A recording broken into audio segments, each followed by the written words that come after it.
Fury Rune, so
Hey, someone let me cloth.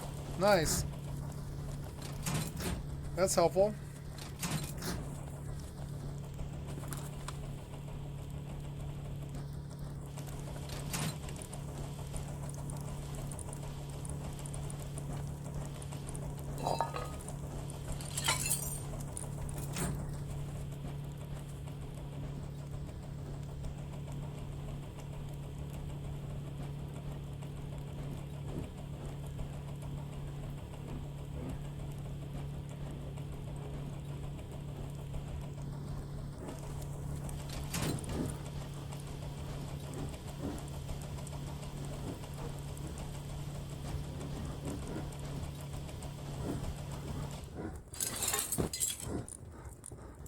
A lot of cloth. Whoever that was is probably pissed off. But like, fuck, I left 200 cloth at the outpost. Yes, you did. It's mine now.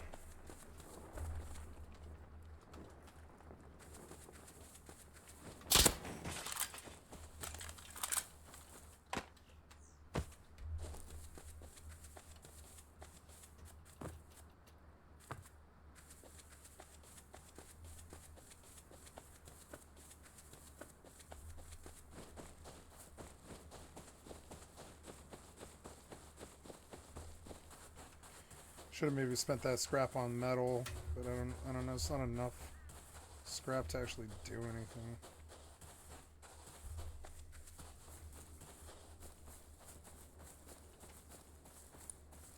Now I have enough cloth to make miners' helmets, which is good.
I didn't get stone.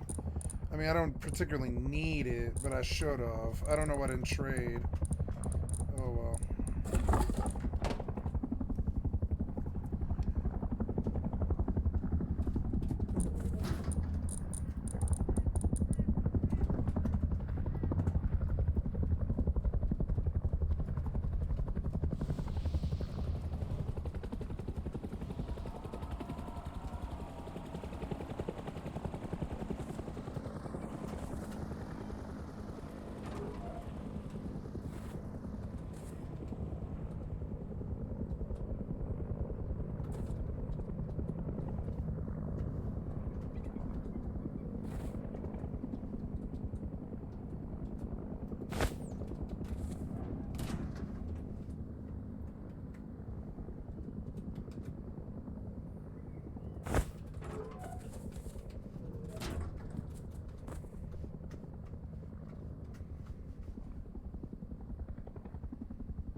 Warp drive active.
Missed?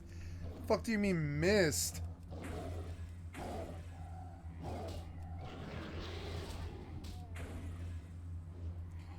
Yeah, I do hella damage.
The asteroid is depleted.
Fucking missed again.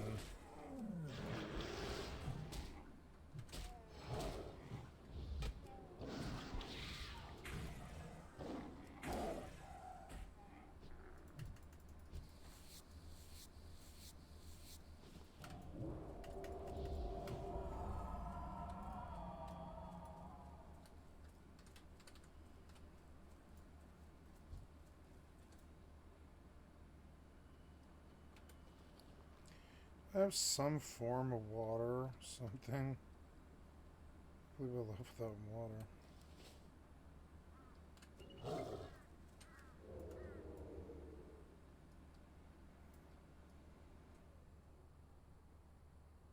I'm gonna gank this guy.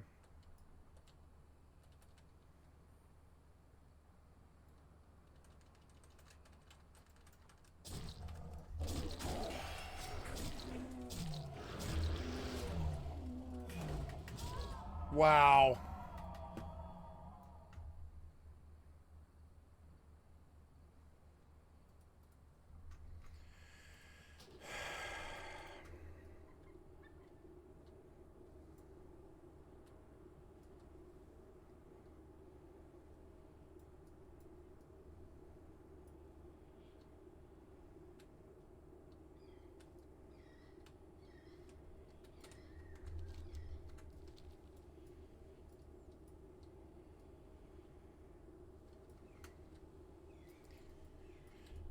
I don't know why that guy did double the damage I did, but okay.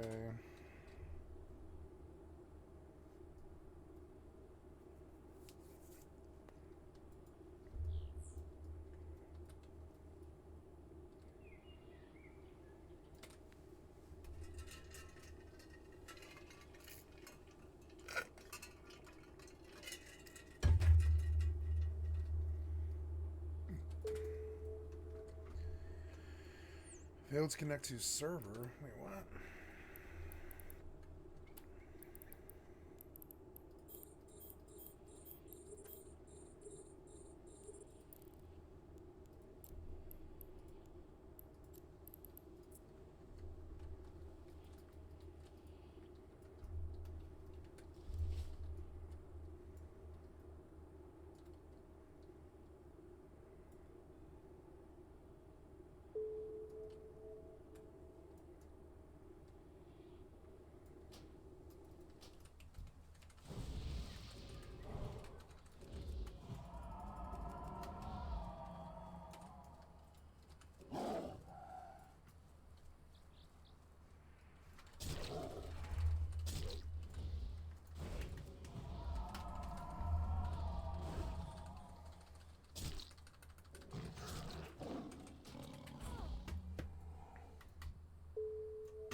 Can't see how much health he actually has. It's annoying.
The asteroid is depleted. The asteroid is depleted.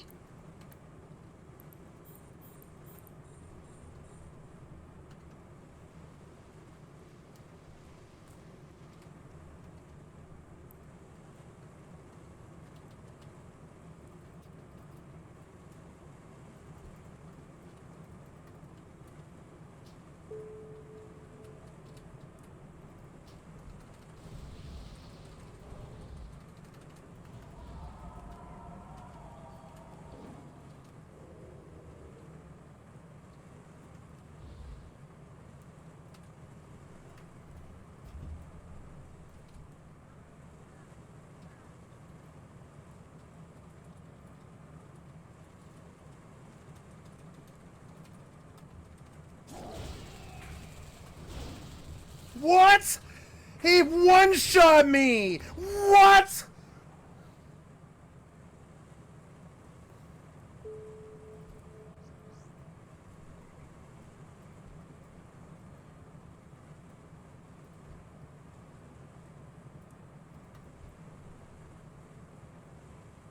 I can't see their health bar. I can't tell how much gear they have. It's so annoying. Why?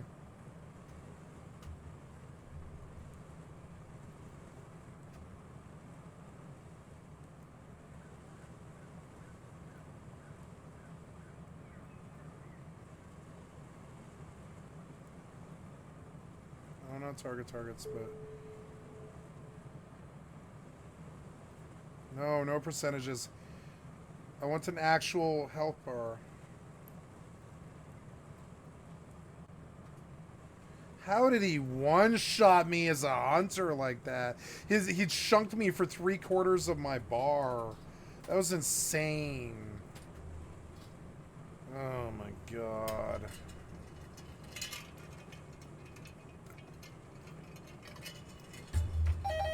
Oops.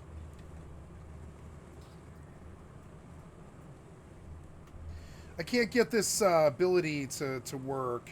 The opening move, the initial bleed, it wouldn't open on them at all. It's like really bad hitbox. Like really, like way worse than Rogue. Like I don't really understand why it would be so bad, frankly. It's yeah, what's the opener? It's oh yeah, I have swipe, huh? Oh, but that's a bear form thing. Yeah, it's shred. Oh, cause it's up my bar, I think. It's like off my bar now. I don't really understand that. No, see, that seems all fucking weird.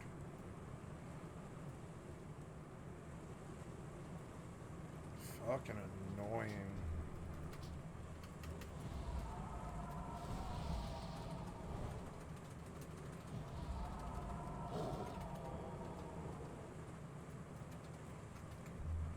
I'm going in the other room where it's not so loud.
I better get potions ready for this spec.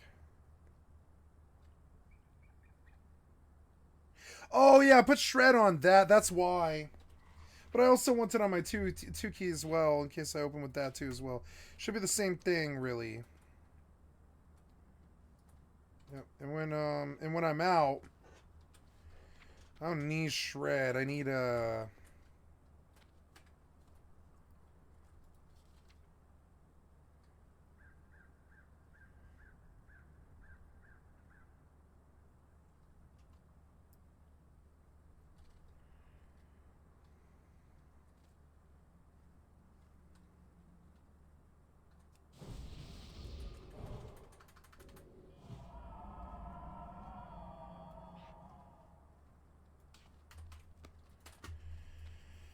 I need to get potions and stuff without a, if I can just like heal. If they're killing me, I'll just pop a potion and waste them.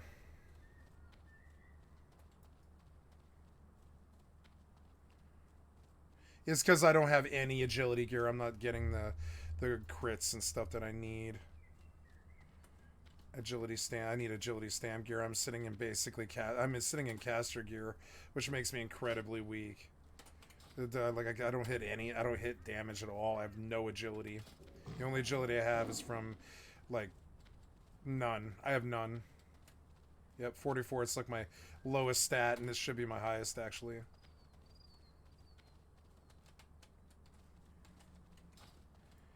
Yeah, and so now I have to go. I have like 7 gold, and I should buy a new set. They put this set in the bank, and yeah, and they just like use it for healing and stuff.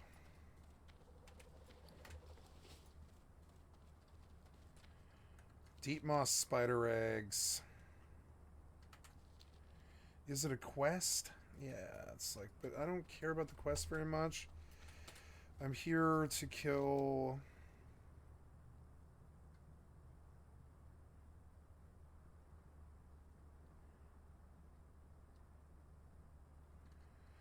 Let's go kill Shredder 2 turbocharges here. Oops.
I wish I had all the gear on my feral that I have on my rogue.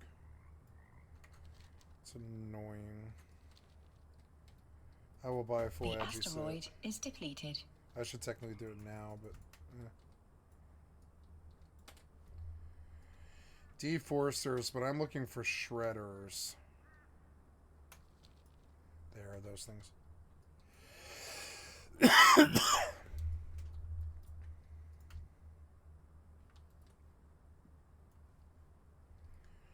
There's not a lot of those, I don't think. They're kind of hard and annoying.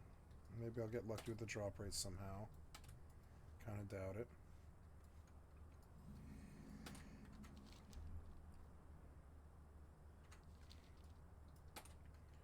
It's like 6 spawns.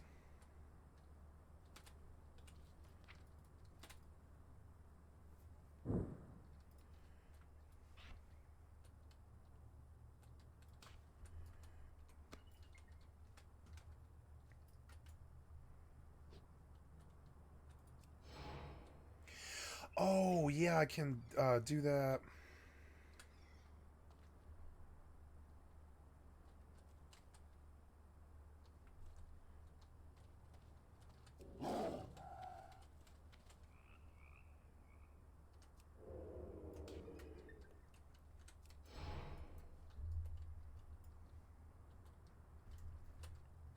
Wow, it's a very short buff.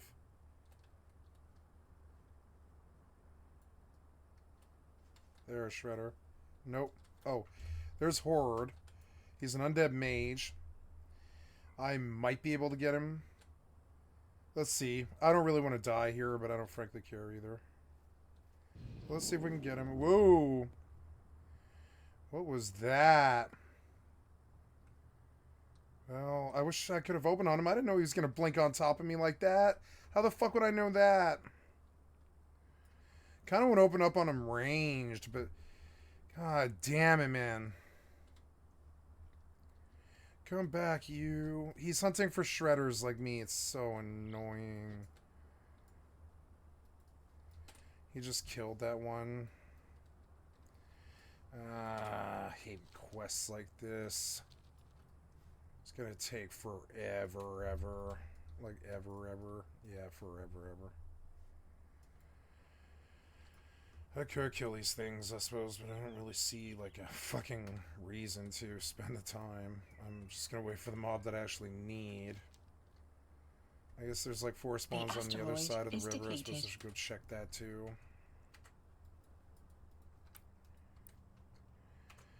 I should not be out here in the wrong gear. Like, I could easily buy greens across the board. And just retire this caster set until I want to go heal something. And I shouldn't come out here with this kind of gear. It's gonna cause me, or it's already cost me a lot of, like, time running back and engagements that I should have won because I don't have any agility. I literally do not have the stat that Feral needs. Oh, here's this hunter. Maybe he'll pull something.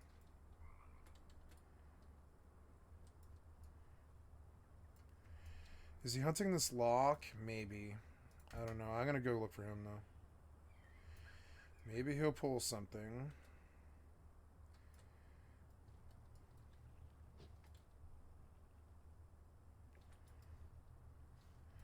That'll make it much easier for me.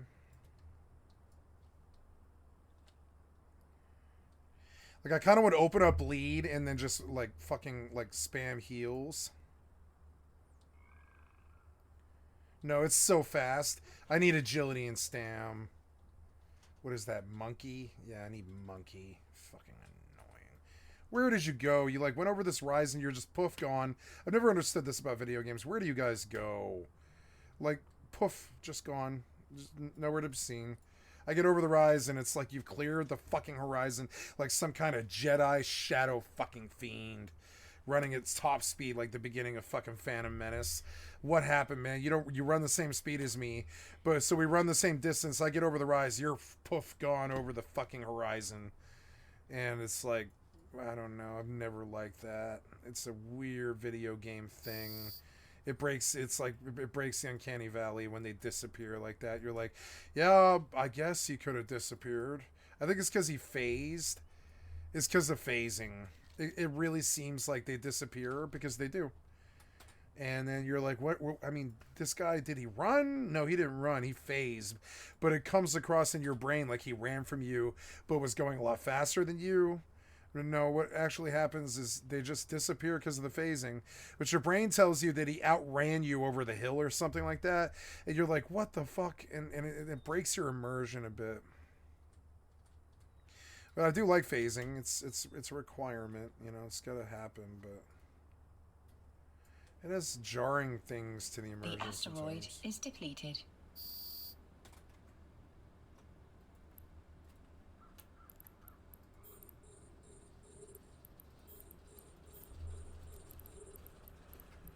I don't want to lose this. Come on, unlock the target, damn it. Oh.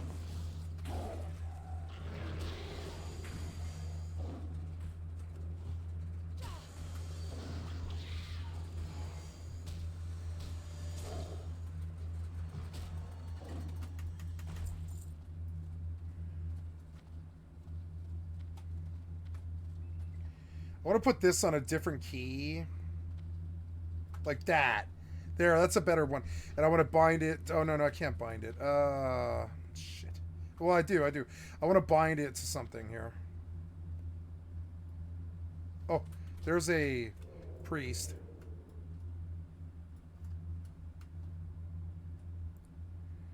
Oh, you gank, you priest. They move so much slower than you. It's so annoying.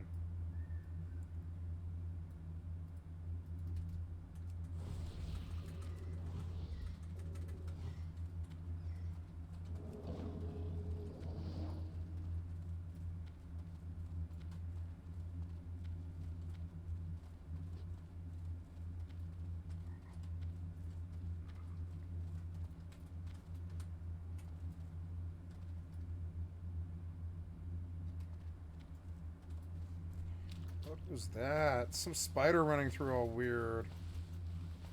Where did this guy go? See, he crested the hill and phased out. And now I don't know where the fuck he is. See? Gone. Poof. I hate it. It breaks immersion for me really bad. See, he's gone. Look, see, the phasing makes it seem like this guy ran out and over the hill or whatever. But no, what is that? It's it's an oil spill. Okay. I should hit that. I feel like I'm gonna die doing that though. But that's alright.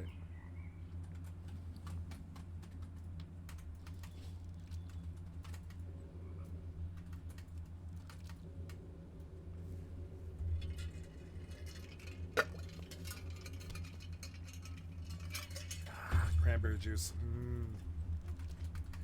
So good. My tablet stopped.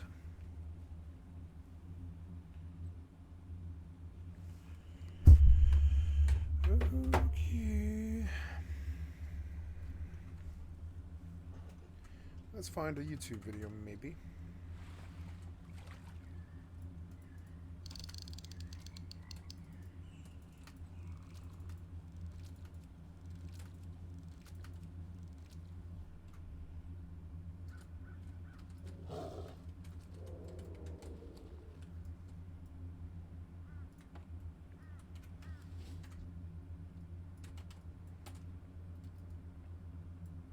I can't see his stam and it bothers me. Fucking annoying.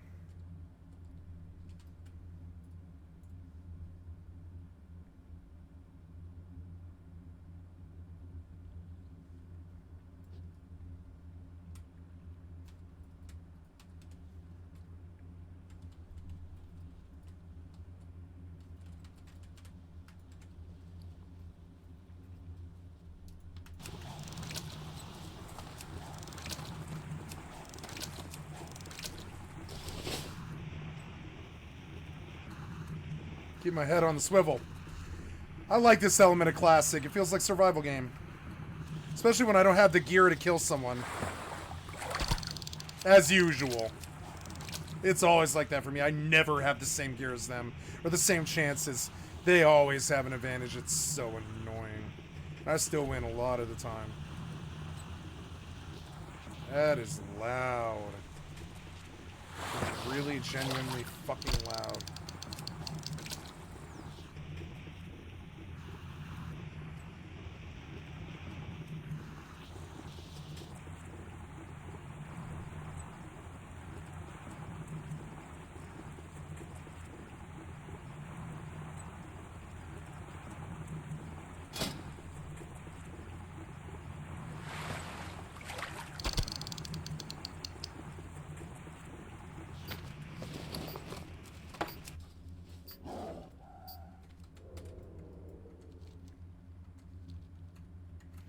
Is it one for me here? It's like shredder turbochargers.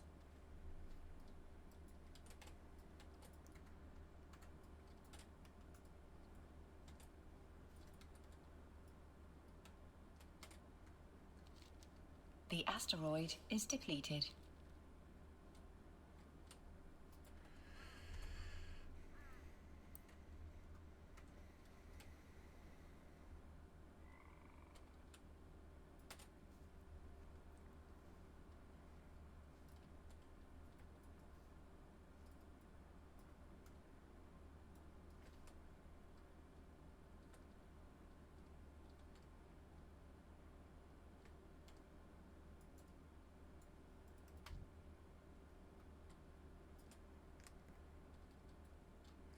See if he pulls a mob.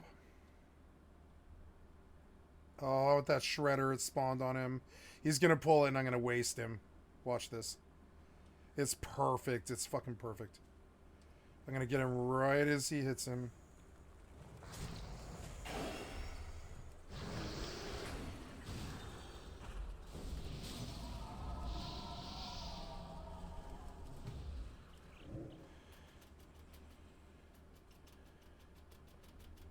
Come on, motherfucker.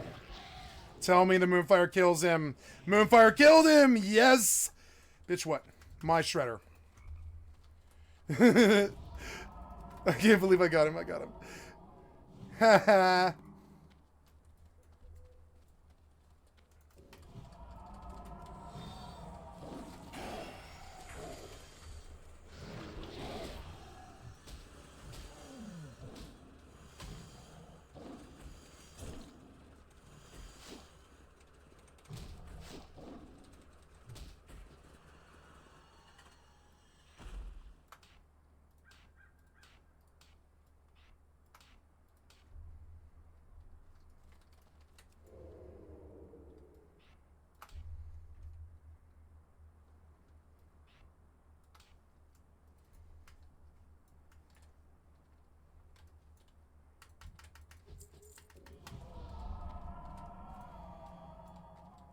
XT4, what's that? A rare spawn, I guess.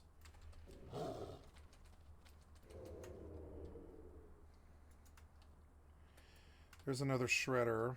This is a good spot because you can see them both spawn.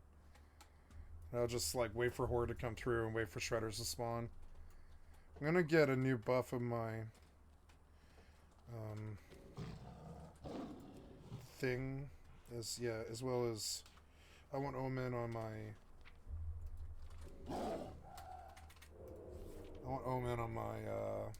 The asteroid is depleted. My other bar too.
Shredder turbo charges.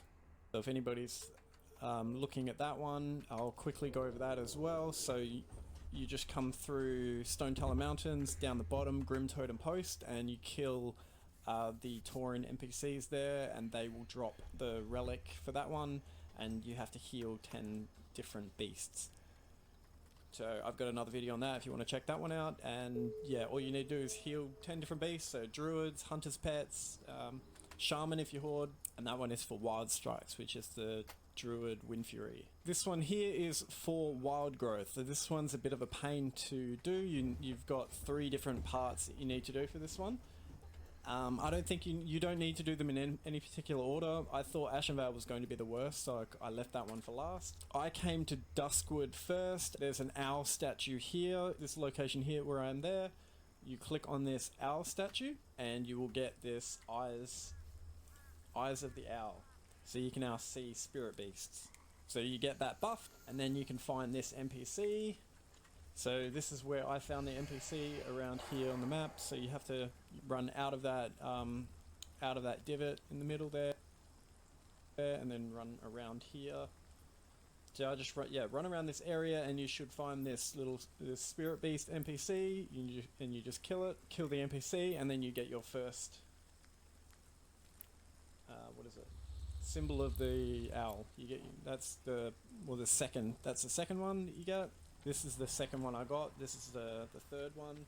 So you come to Hillsbred Foothills here on the map, down that little island. So you click on this owl here, and it'll give you a 2-minute buff. So now you have to go seal form, and you have to swim to that other island on the left there. So you swim to that other island there just before your buff runs out, and you click on this other one, and that is it. You've got your third mark of the owl, the symbol of the owl. This is where the first one is located in Ashenvale. I found this one particularly painful to get as an alliance because you have to run past the horde base, and there's a lot of horde running around in Ashenvale, so it's an absolute nightmare to get to.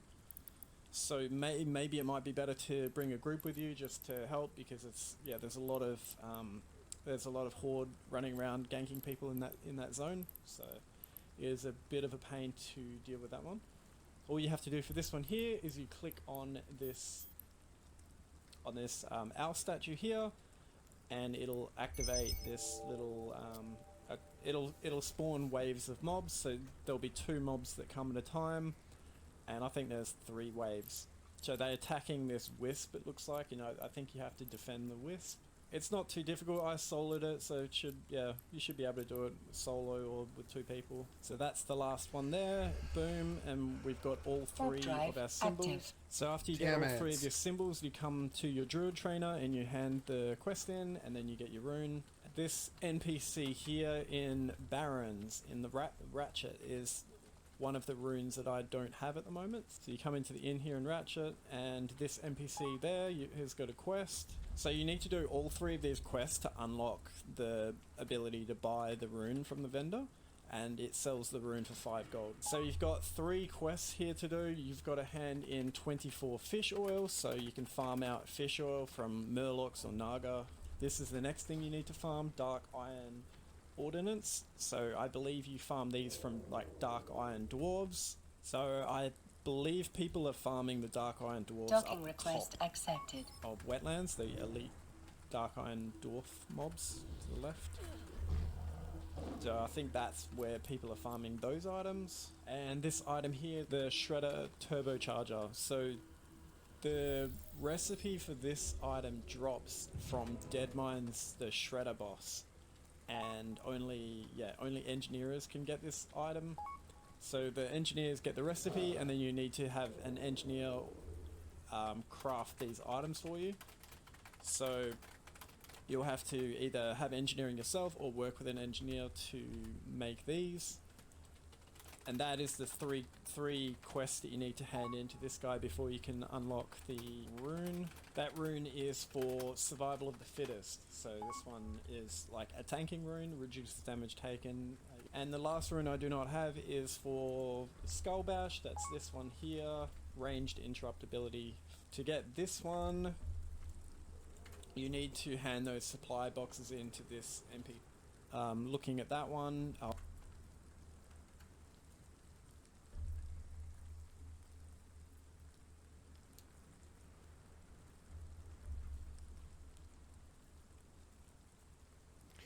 So I have to go to Ratchet, huh?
What? Oh my god.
He's running. He knows I'm coming for him. He's like, oh no. I just watched him wipe somebody. Come on. Not me. Yeah, it's you. You're next. You have to fight. Oh good, his health is a little bit lower. Here we go.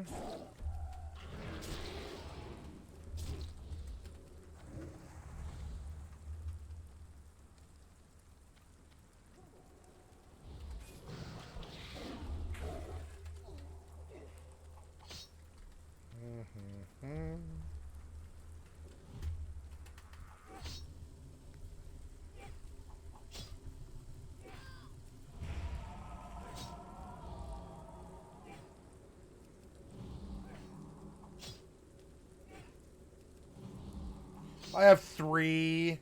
Because they're all his mobs. So annoying. Kill them.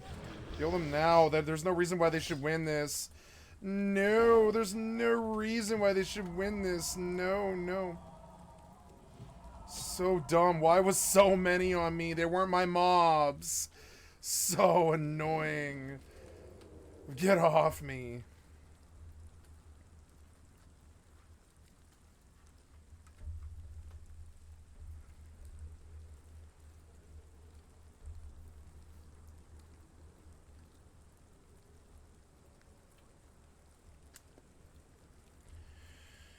Oh god, Turbo Shredder, this whole fucking quest. Couldn't you just give me the fucking rune?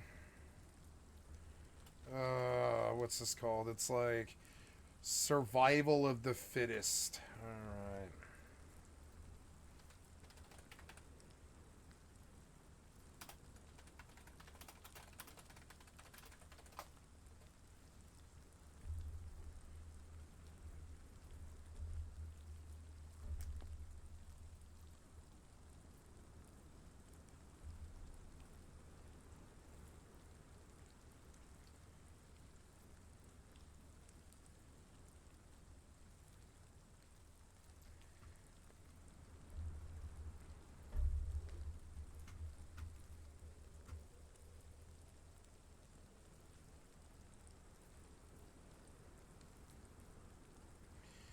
Yeah.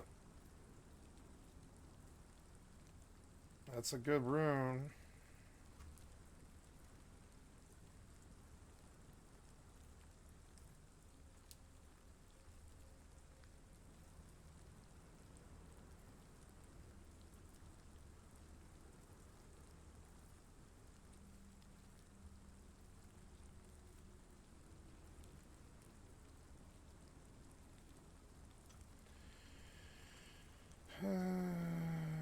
Mechanical shredders, and you will need shredder or auto salvage unit.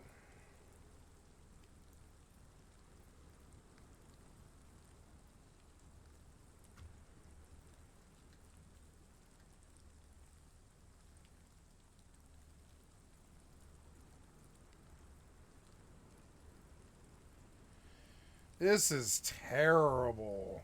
Fucking terrible. Alright, well.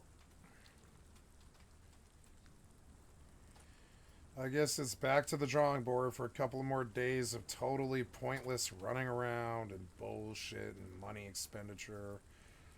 I guess that's what SoD was, though, these rooms. Whatever.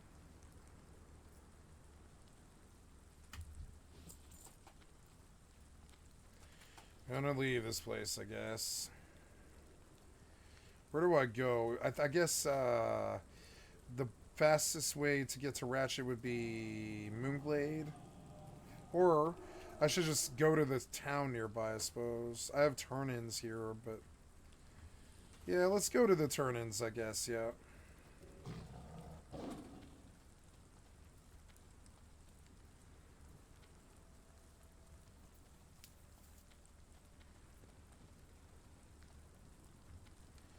There's floating wreckage.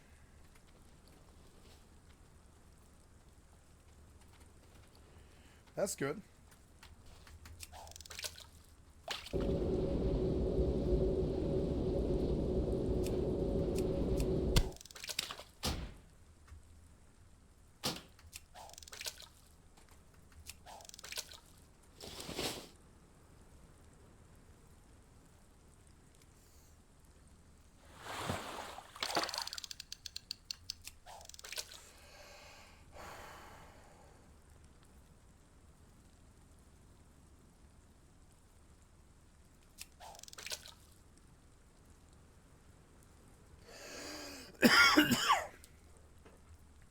It's like they took away Druid's ability to tank and gave it back with a rune.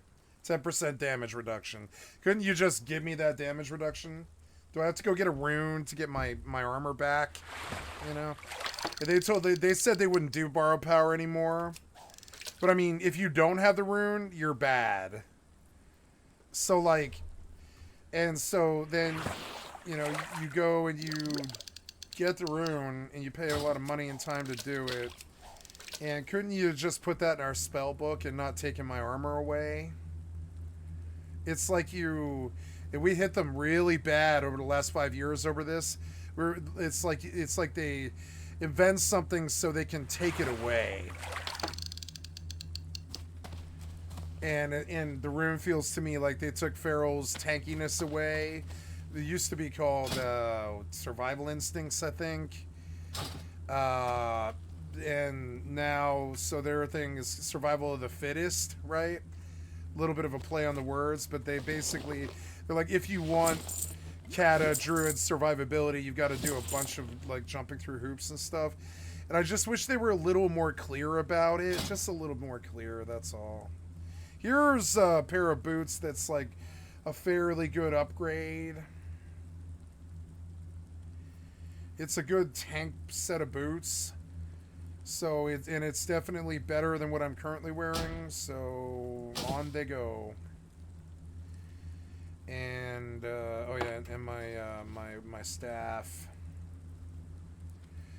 The more hoops they make me jump through, the less the mode sort of appeals to me.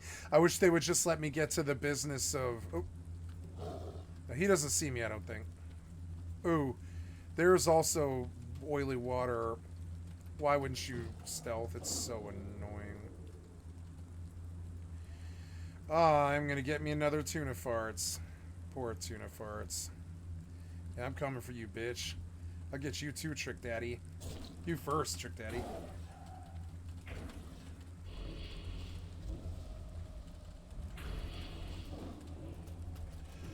I cannot get energy. It's so annoying.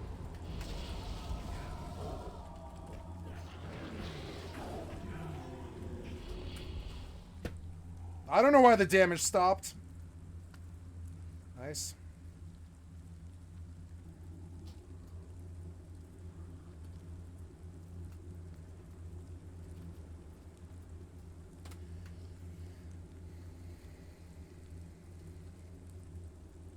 Damage just stopped. Don't know. The bubble, I guess. He was a geared priest, a lot more geared than me. So, whatever. I should have killed his friend just to piss him off first. I'm not there to troll them or make them feel bad. I wanted to give the priest a try, you know? See how he did. He did great. I don't know. I'm not sure I like Feral that much. It's good, but it's... I don't know. Once I have all the runes, it'll feel better, I think. The Wind Fury and all that. 2 oil spills.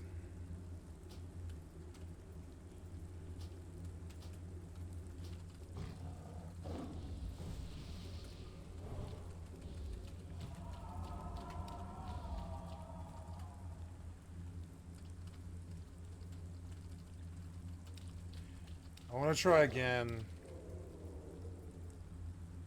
Oh, the Omen isn't on is maybe part of it. That's maybe why. Yeah, it is. It's like the Omen of Clarity. That's what it is. That, like, I mean, that literally did not have it, and that'll do it. That'll stop the damage, pretty much. I want to make another attempt. It's not that bad of a walk.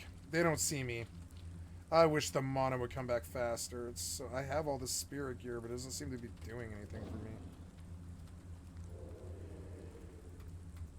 Oh yeah, I'm gonna kill your friend. You know I am. The minute you pull, I'm gonna get on you. No, the priest will kill him. Let's see if I can kill the priest. Fuck it.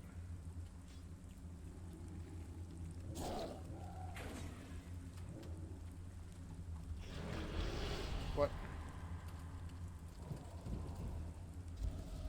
I've been feared so long.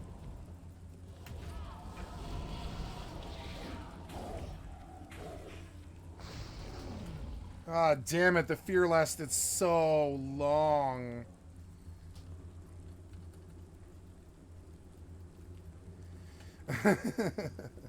It was like 7 seconds of just like, okay. Okay. I'm going to get some Agi gear, and this is going to go differently for them.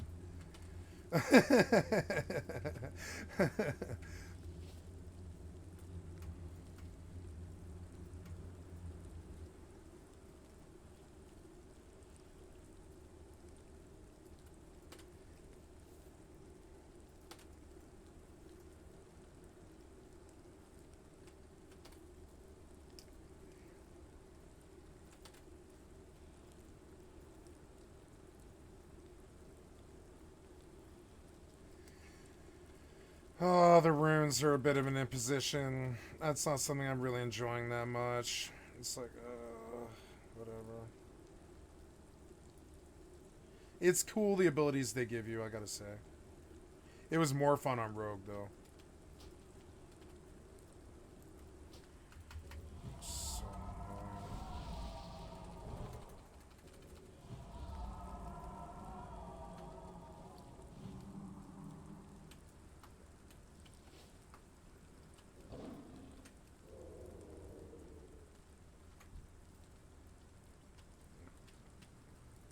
They're split up, which is good for me. Kind of. If he splits up like that, I'll kill his friend.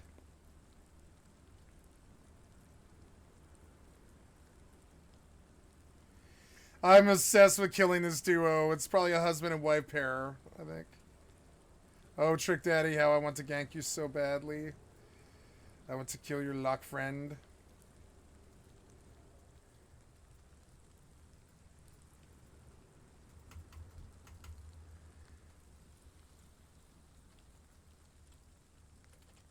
I might get him here.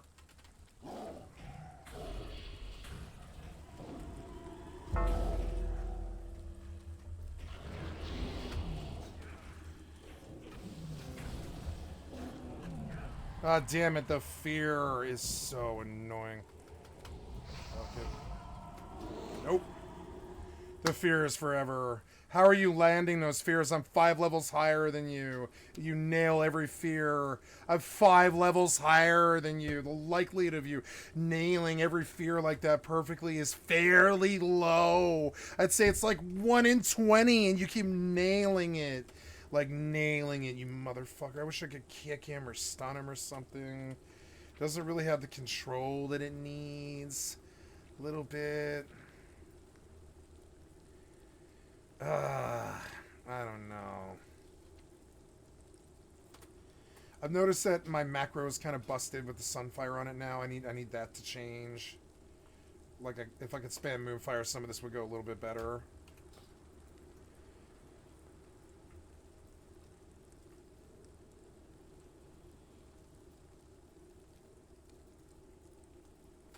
They're like, why is this guy obsessed with us? Because you're a level 20, it's juicy. You know it is. It's juicy. He needs the priest. He needs the priest to get through this. He's probably so mad. He's like, I'm tired and this guy keeps harassing me. I'm sorry. I'll leave. I'm sorry. It's just like seeing a red flag. You're like, juicy target, you know? I almost got him like all 5 times. If he didn't have a fucking pocket healer, it's always an uphill. It's always an uphill for me. It's always harder for me than it is them. It's so annoying. I want a fair fucking fight. I got a bunch on my rogue, but this doesn't seem that fair. Ugh.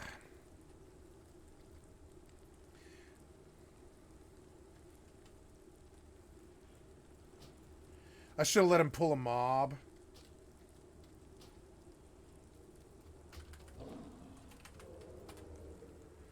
I should go home. I mean, I don't know. Or, well, I should go get the flight point, really. I don't know where the flight point is in this zone, so we're just going to go get that.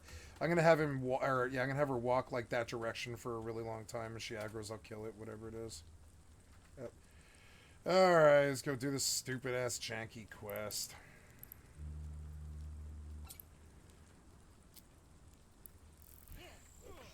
Yeah, did you aggro? Please give me the control of the fucking client.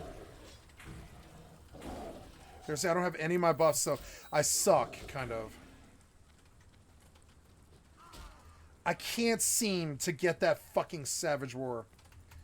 It's so annoying. Oh, God. Stealth.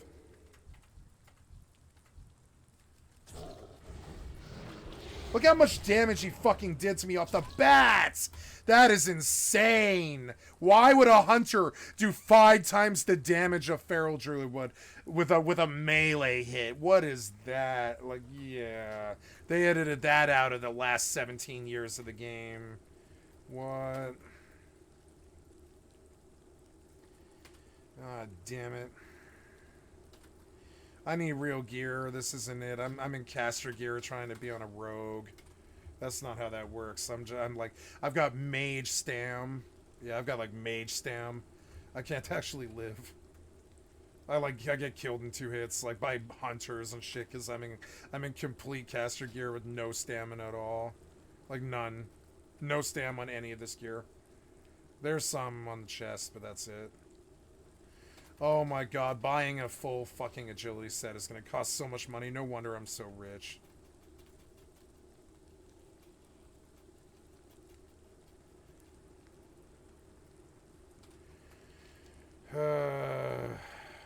I should spirit res. I keep running back from there. I should spirit res right there. Who cares? God damn it, I should spirit res. We've been faster. Oh well. Now, you seem to have unblocked my shit for some reason. I don't really like that. Fuck.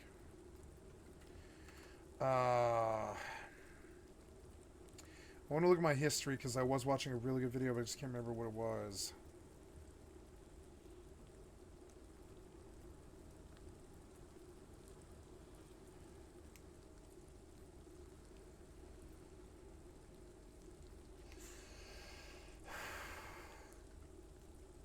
Ah, yes.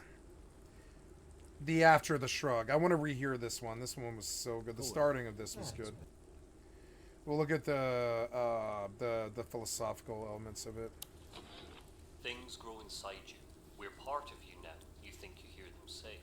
You step away from the med bench. The diagnostic screen presents a revolting before and after. On the left side, the before side, you see yourself, what you were, human. And on the right side, what you are, what you've become. These are the first 10 sentences of BioShock's game design document. The document that poured from the game's creative director, Ken Levine.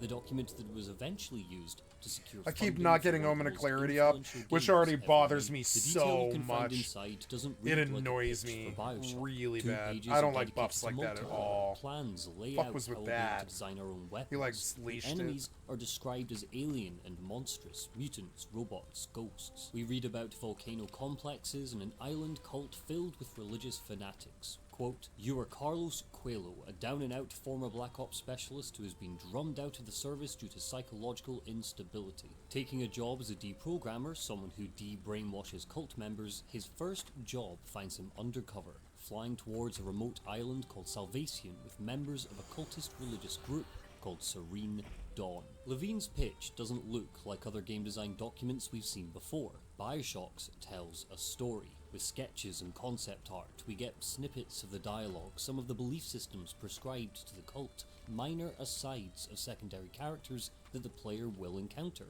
Despite its surreal writing style, the document gives us a cohesive, focused vision for BioShock 1.0. So when Irrational Games got their funding, they got to work. And then Ken Levine read a book. That is Atlas far too many Shrugged. Horde. It's a mid-20th century novel written by the philosopher Ayn Rand. 20% plot and 80% philosophical manifesto. No tree, The story LOS, huh? follows our main character. I don't know why Dagny 5-4 were Taggart, here, but okay. Vice president of a railway company she's trying to save from the clutches of a socialist government. She's joined by brilliant businessman Hank Reardon, who's magically invented a super light, super strong metal which definitely isn't titanium. Definitely not. This is a new thing she made up for her book. The driving plot of Dagny and her railway isn't what makes Atlas Shrugged so interesting, though. In the background of the galas and the corporate office rooms that the book takes place in is a question. One of the most famous questions in all of classic Western literature. Who is John Galt? It's a question that drips through the book, not getting an answer until page 622, Jesus Christ. During the story, great people have been disappearing from the world. Not dying, nothing suspicious like that, just exiting the story with a smile and a wave. They burn down their businesses, destroy their inventions, tear up their art, flood their factories, and then they just leave. So, where are they going? Well, they're going to Atlantis. A utopia that this mysterious man John Galt has created for brilliant people to retreat to. Warp The book drive describes active. inventors, artists, CEOs and billionaires as the atlases of the world. Greek gods that bear the weight of the planet on their shoulders, holding it up for the little people. Galt's plan is to show what happens when Atlas, with the weight of the world on his shoulders, shrugs. But, and this is the important part, not just anybody can live in John Galt's Atlantis. Galt himself is just a mouthpiece for Ayn Rand to spout her philosophy like an angry dolphin's spit. If you want to join this utopia he's building, you must be an objectivist. In other words, you've got to agree with Ayn Rand's belief that selfishness is a virtue. There are many tenets to objectivism, but they all come back to this. You must reject selflessness and you must embrace selfishness. In fact, it's an oath that John Galt makes his followers take in Atlas Shrugged. Quote, I swear by my life and my love of it that I will never live for the sake of another man, nor ask another man to live for mine. Rand's mantra has been cultishly followed by hyper-capitalists since its inception, but in the years since BioShock released, her and Atlas Shrugged have been quoted by seedy little organisms like Dennis Prager, Donald Trump, Jeff Bezos and Elon Musk. Men who think they'd be invited to live in John Galt's secret city. But yeah, I hear what you're thinking. Monty, what's the point of all this? Why am I banging on about Atlas Shrugged? Well, after Ken Levine devoured a bunch of Ayn Rand's work, he brought it back to his team, asked them to read it, and they injected it into BioShock like a plasmid. That does mean that whilst we'll be looking at BioShock's mechanics, world design, characters, and that twist, we'll also be looking at how it critiques Rand's beliefs, and I'll be sprinkling in some of my own thoughts as we go. If you're not familiar with objectivism, don't worry, this video is definitely for you. And if you're a fan of Ayn Rand, why? BioShock is, in all but name, a sequel to Atlas Shrugged. It holds up a magnifying glass to John Galt's utopia, adds a dash of irony and horror, and asks, what happens after the inventors, artists, CEOs, and billionaires live apart from the rest of the world? What happens after the shrug? This is a commentary, critique, and philosophical analysis of BioShock. After the shrug.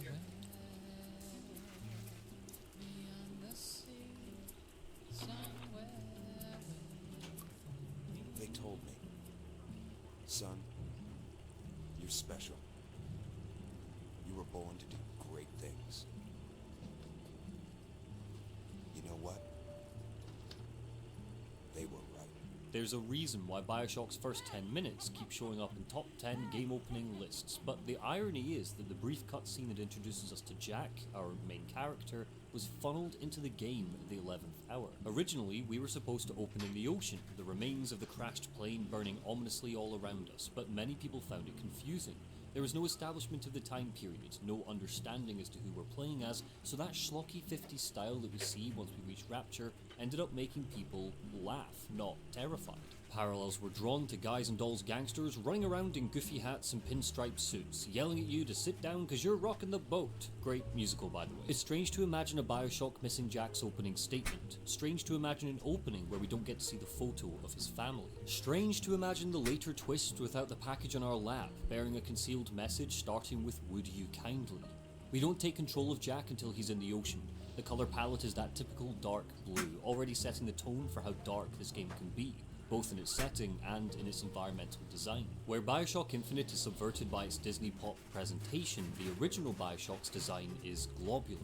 Structures are bulbous and curved, and the darkness of these opening seconds not only showcase the brightness of the dangerous flames in the water, but set in this sense of dread to the player. Arriving in the lighthouse plays into every single horror trope it can possibly imagine. The darkness is only illuminated by small lights flickering into life, corking out their last breath.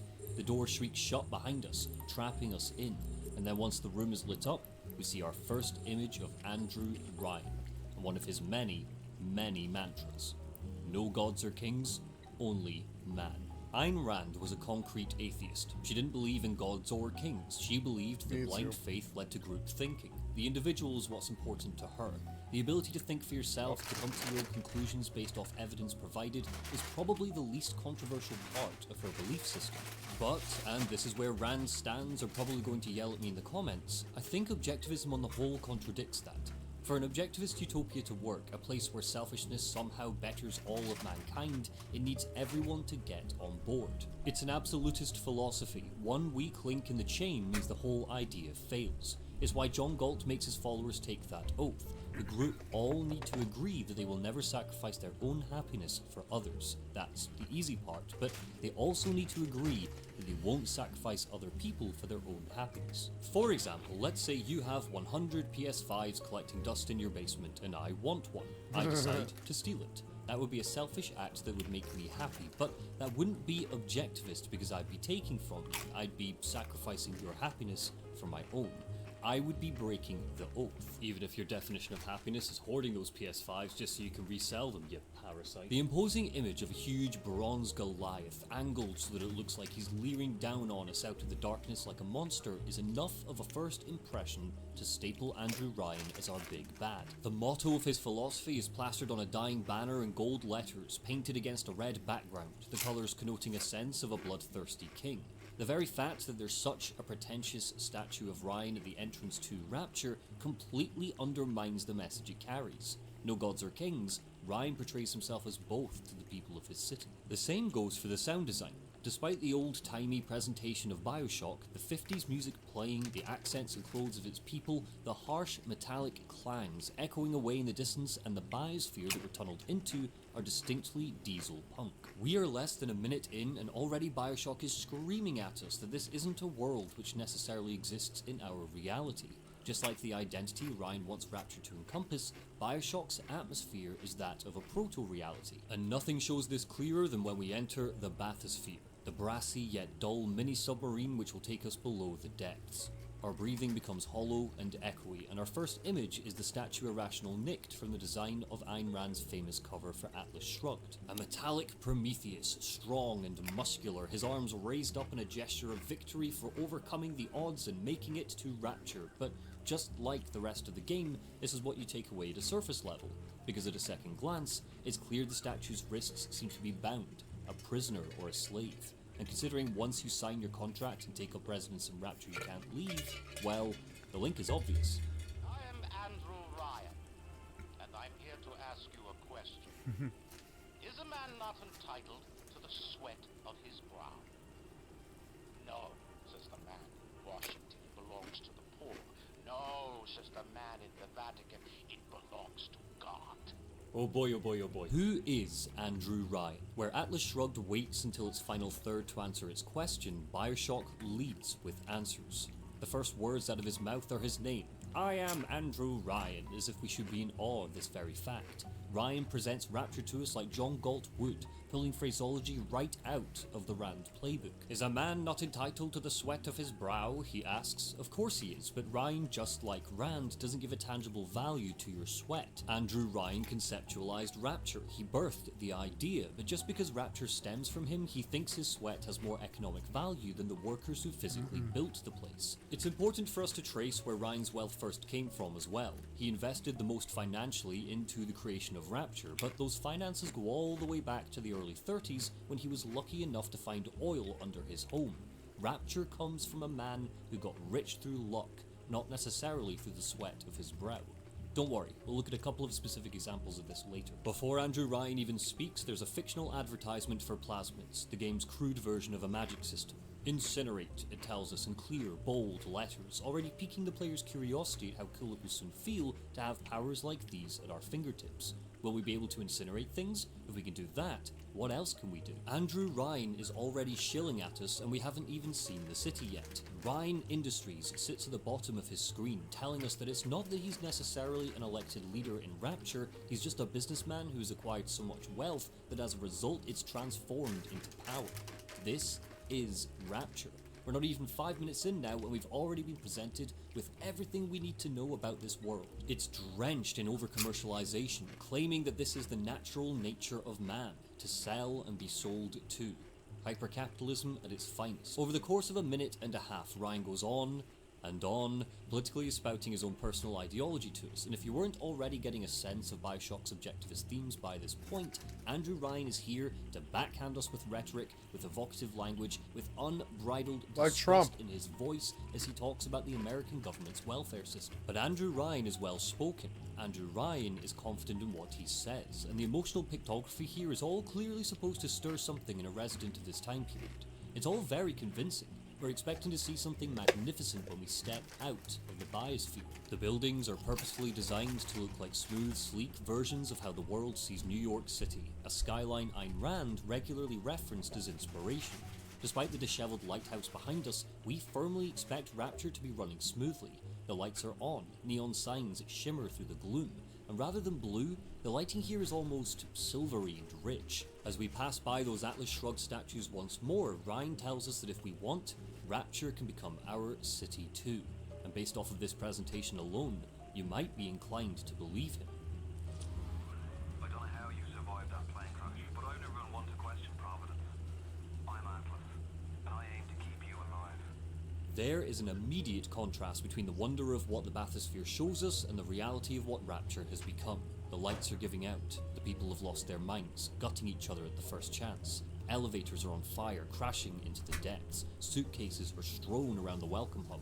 Protest signs are abandoned, telling us what we already suspect, that Rapture is dead. This is all positioned to set our teeth on edge, but mainly so that we're forced to put our trust in our new best friend, Atlas. So much hinges on the player developing a positive relationship with Atlas, not just the later twist, but the core gameplay loop as well. About 70% of Bioshock's playtime is dominated by Atlas giving orders and us following them to the letter, and if the game's opening wasn't fine-tuned to make us see him as a worthy ally, the 10 hours spent heeding his every beck and call could be really frustrating. It doesn't matter how captivating your world design is, if you've got some EJ in your ear the whole time that gets on your nerves, the charm could wear off quite quickly.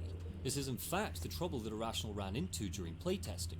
Just like with the opening cutscene, Atlas's characterization had to be completely overhauled because nobody trusted him. We actually cast an actor, wrote the lines, did the whole thing, and realized that people hated that character and distrusted him from the first start. So had to rewrite him, recast him, redo everything. They cast a voice actor that gave Atlas an English accent. Not a regional one either, a classic 1940s Hollywood English. Not only did nobody trust Atlas, but he started to get on playtesters' nerves, cultivating a who do you think you are relationship rather than a believable one. That's what you get for going English. But it's not the only way Atlas is characterized as a trusted friend.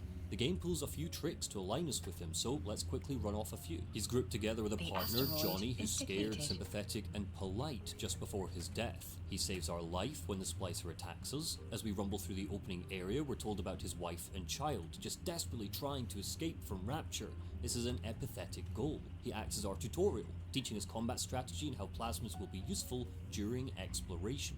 Bioshock bends over backwards to make us like and care about Atlas. By the time we're ready to progress to the next area, he's not just a voice in our ear, he's the only person we can trust. He sits in contrast to Andrew Ryan, who's already left a grim first impression because of his pompous welcome speech and the hypocrisy of his statue in Manchester. Oh yeah, Stone Talon. Atlas relies on us and we rely on him, entering into a social contract together.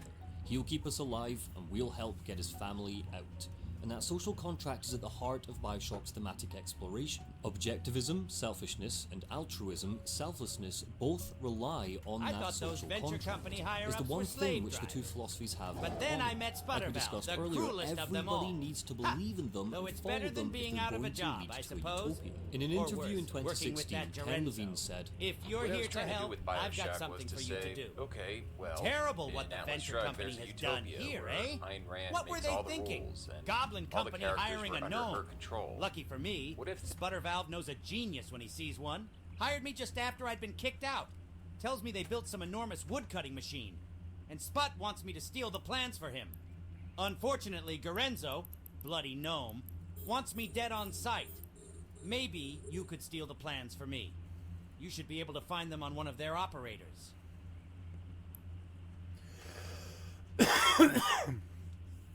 Okay.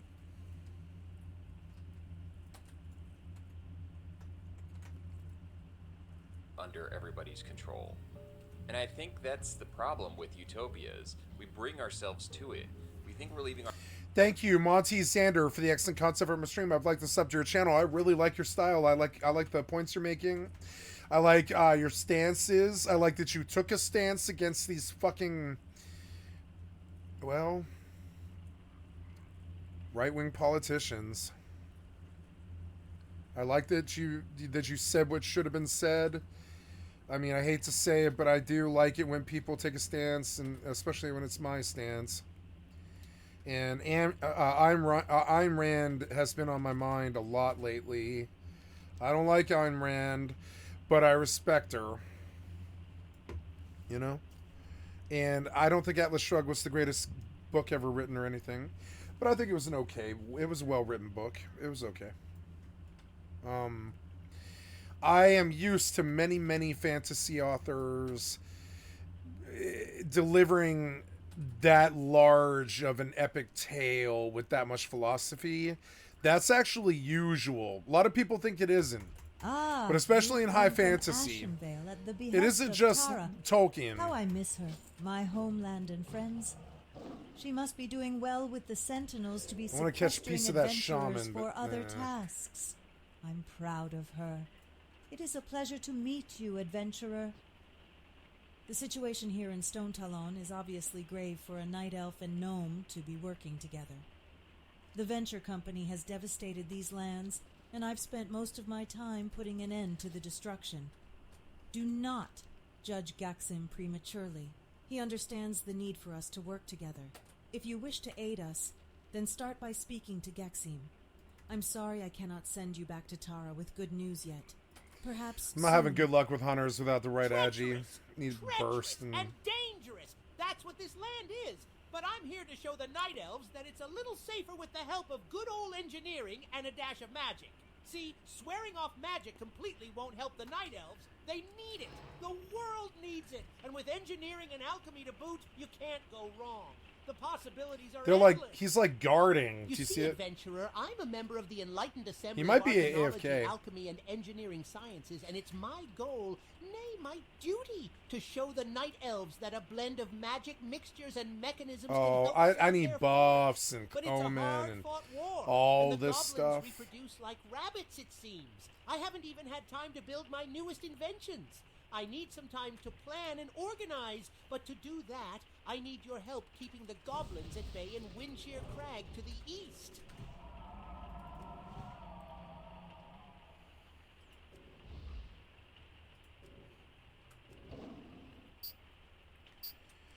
All right, here she goes. I've got all the buffs and everything that I should have. Let's see if he's AFK or not, you know, and this is fairly close to the spawn. If he kills me, it's whatever. He's got good gear. Jesus.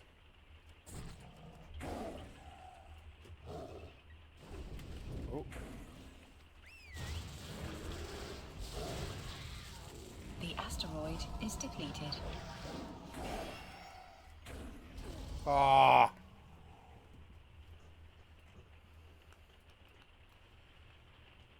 Yeah, well, you're Ray Gear and I'm not. Let's go. Can you blame me for trying? The spawn's right here.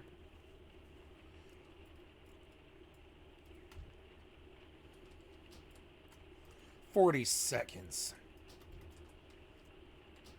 This place is infested with horde. So annoying.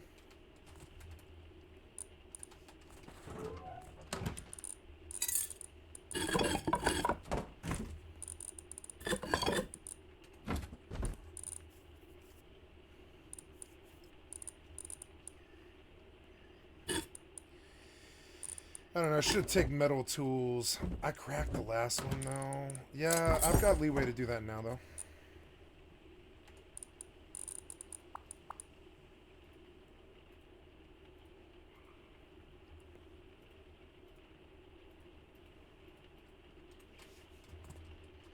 It is 4:30 and a little bit of time. That costs some metal. I have some metal. And I have some wood. Let's burn some sulfur finally.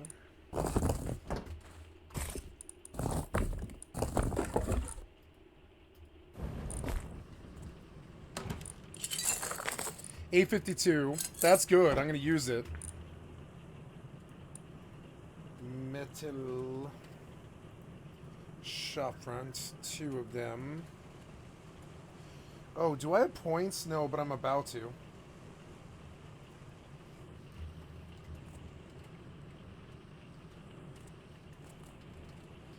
And I want a metal door too. Yep.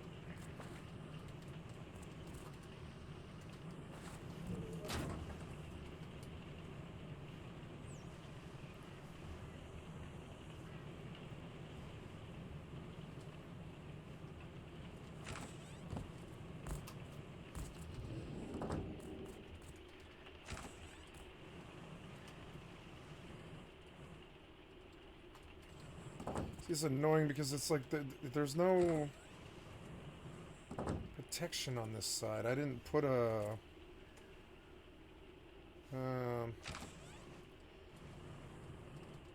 well, in any event,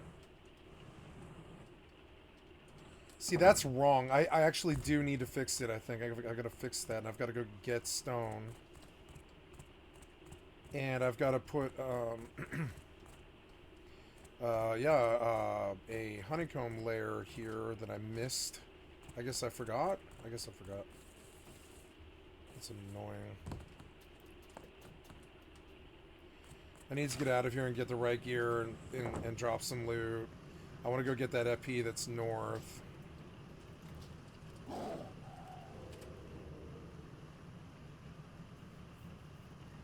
Bye. Well, so I can't put this here because the protection's not where it should be. These will get used, but they're not ready yet, so we'll put them away for now.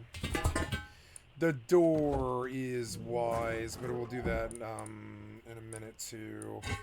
But before I do any of the rest of it, oh, that was a lot of my metal. I should potentially take a look at finishing that honeycomb. I think that's enough. But I have a significant, like, stone problem, kind of. And it'll get worse, too. It'll be like 2,500 a day. I need stone. I've got to trade wood for stone. That's okay. That is an acceptable problem. It's not, you know, it's not the end of the world. The asteroid is depleted. Things have probably calmed down. The daytime crew has probably gone to bed, mostly.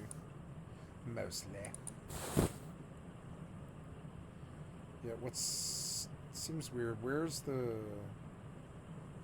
Yep,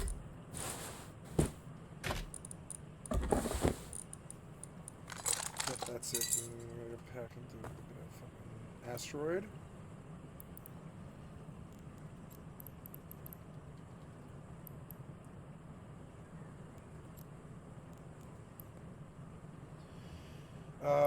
Good, yeah, we're pulling in money. It's good.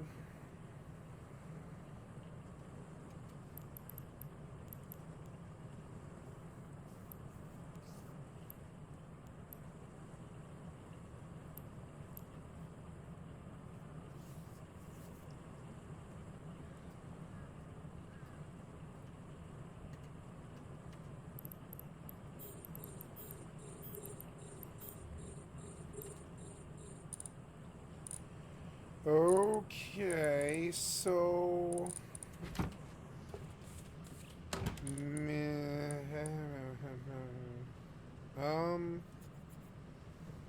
I don't know.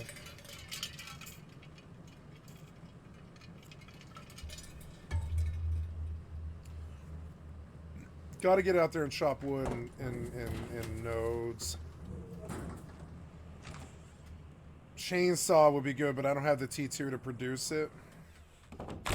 Oh, that hurt me. Son of a bitch. Gonna knock all those fucking trees down over there. Put more points in chopping.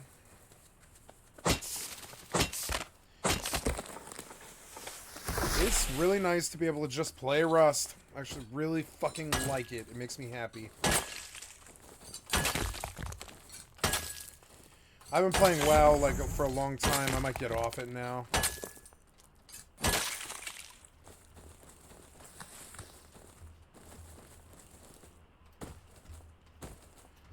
I wonder how well 76 and Rust play together. I don't know. One thing, I don't know. 76 might be EAC. I don't know, though. The asteroid is defeated. One shot. One shot. One shot.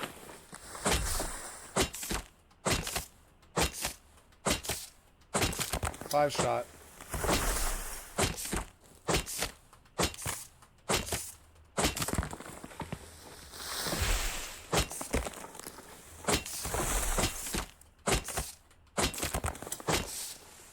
One shot, twofer.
Oh, I got a level. Oops. I'm fucked up here. I thought I was still waiting for it.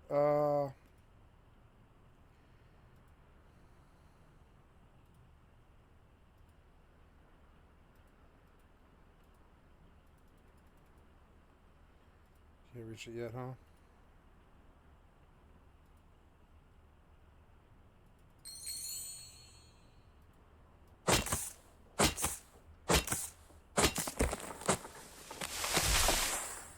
The asteroid is depleted.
I guess that was actually a vendor.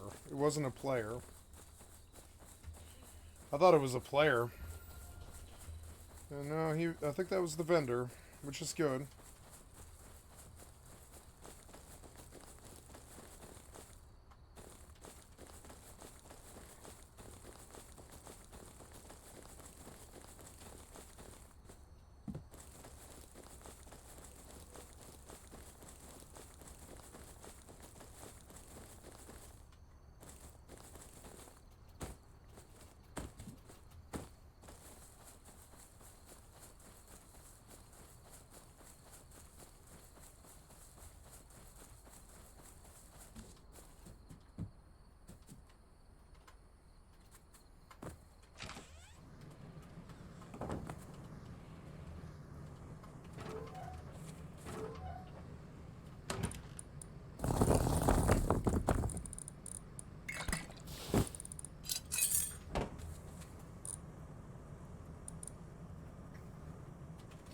Make a nice miner's helmet.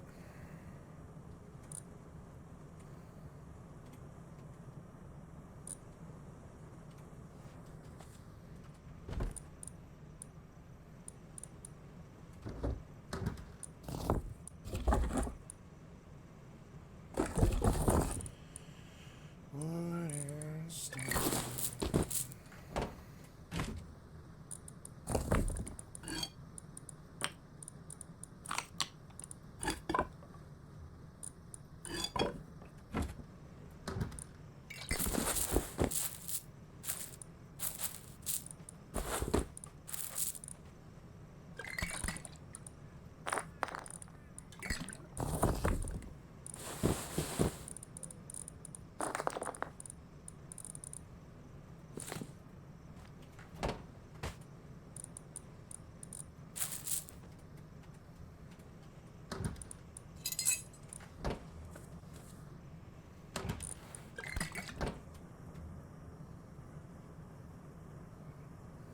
Alright.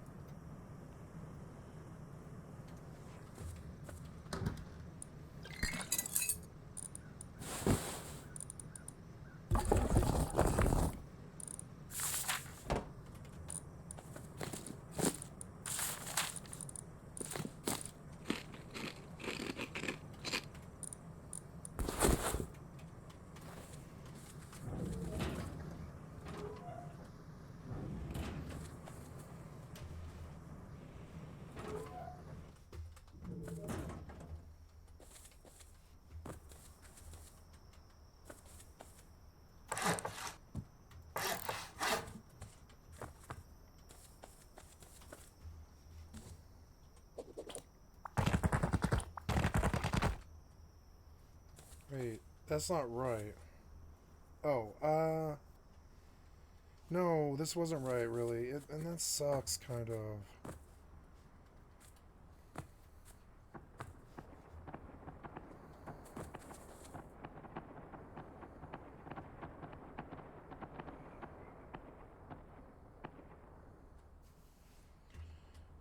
Aggroed the tank, I guess. I don't know. Maybe I do.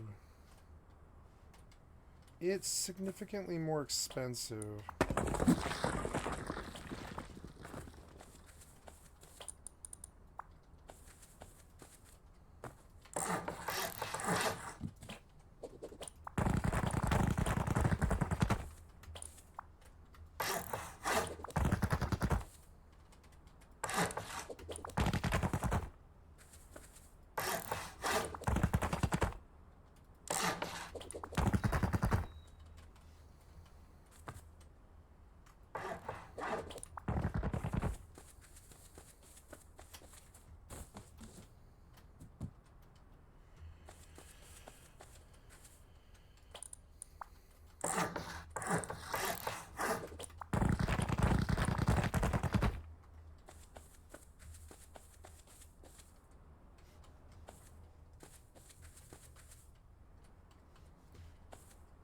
Better.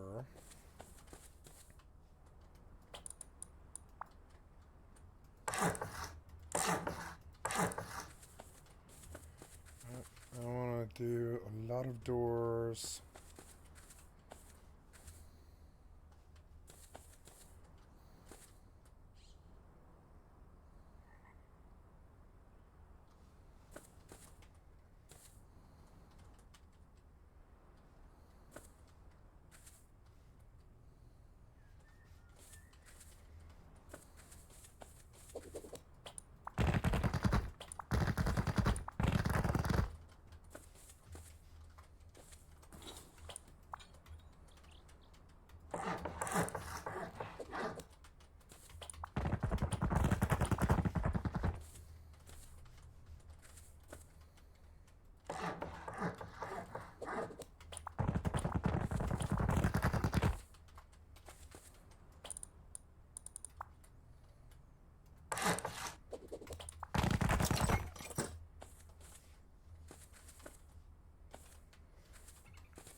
Now the base is safe. It's good. Oops. I'm full.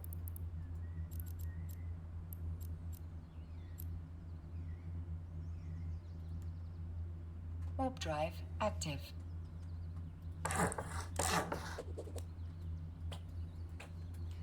And I'm out of stone. Wow.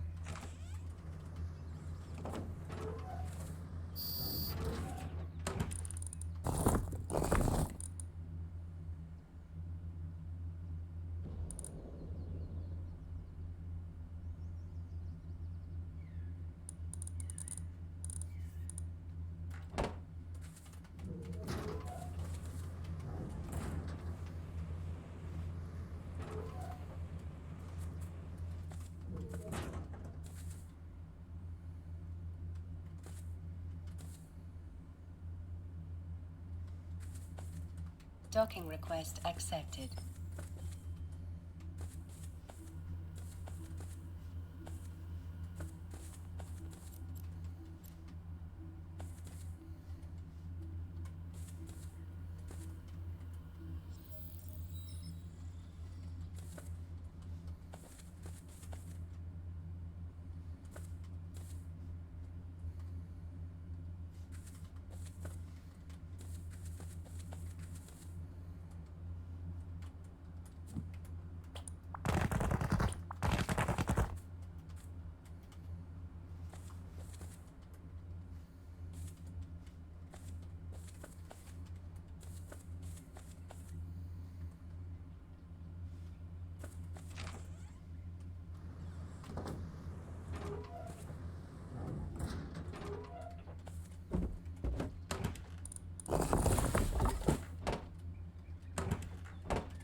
$200 is good, but it's not getting me there fast enough.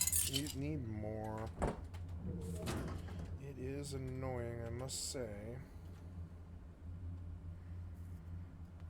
Okay. I think I might be done with WoW for the day. Oh no, I should get up to the flight point. Oh, I thought I was going north and I wasn't even. I don't want to die repeatedly, but I mean, like, I guess I'll just run. I don't know. It's a horde zone. There's Alliance.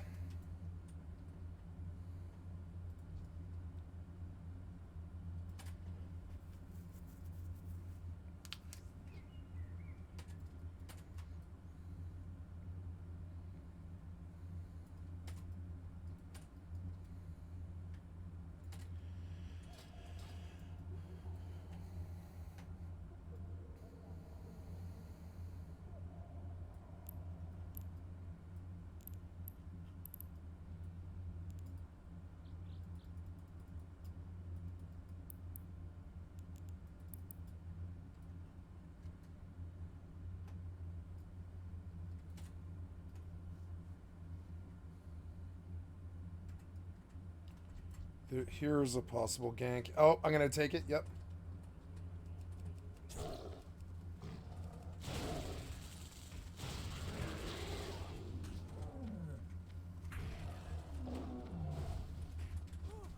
Got him.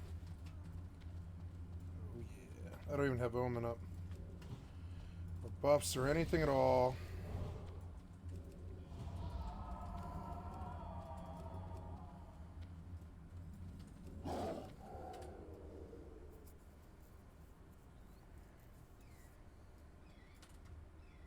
Now I've got Omen, it'll go better. Even without gear, I heard. I imagine with agility, it'll be a lot better.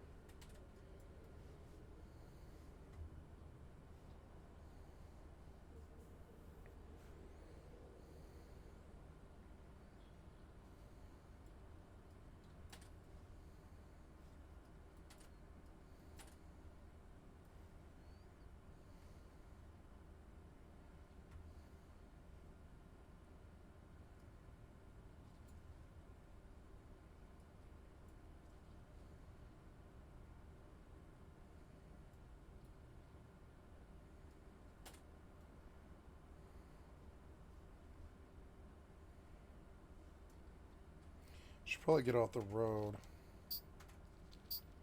Oh no, this is the Alliance town this way though. Should be alright.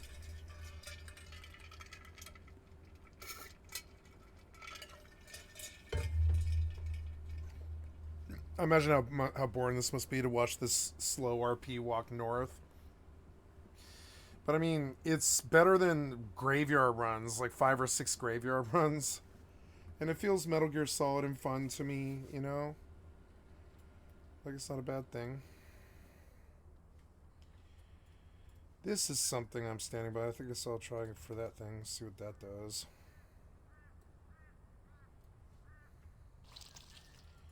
Deep mouse hashing.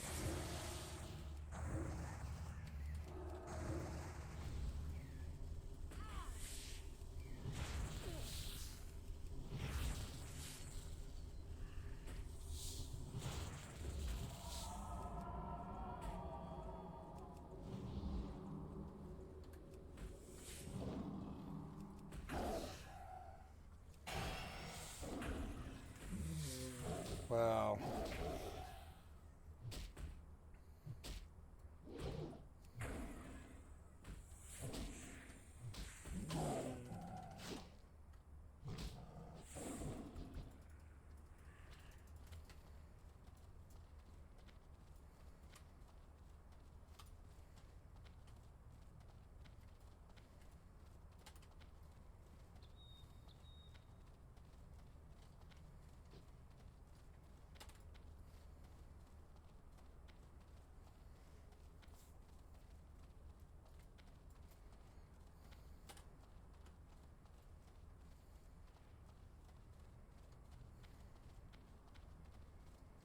Games are playing well. It's good.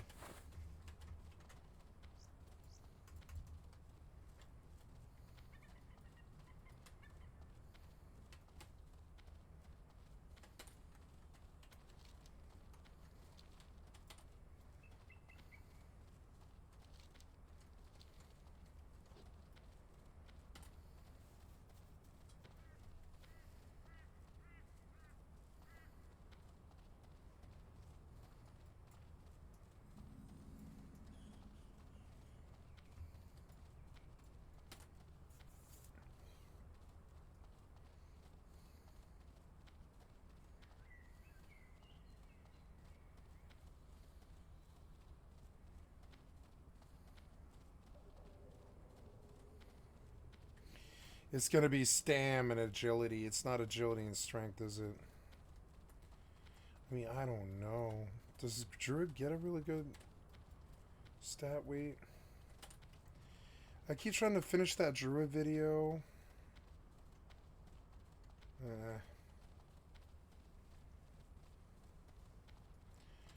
Up in the Alliance area, it seems pretty safe.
24 silver, not bad.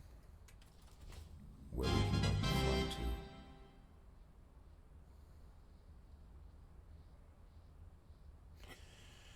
to. Okay, so now what? Now I need to go to an auction house, but I don't want to leave the continent, so that means like going to Darnassus, I guess. Yeah, I would say. Yep, and then I will buy a full Agi set and dump my current set in the bank. Just like Rust, I'll put my kit away.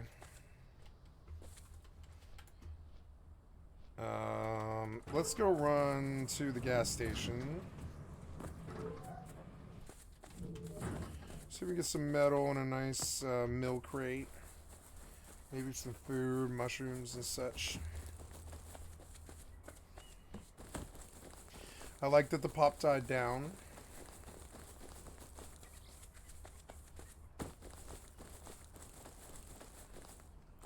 I noticed that my bar is actually kind of high. No, it's not bartender. It's Z-Pearl should actually be lower. There we go. Little bit lower, yeah. Okay, and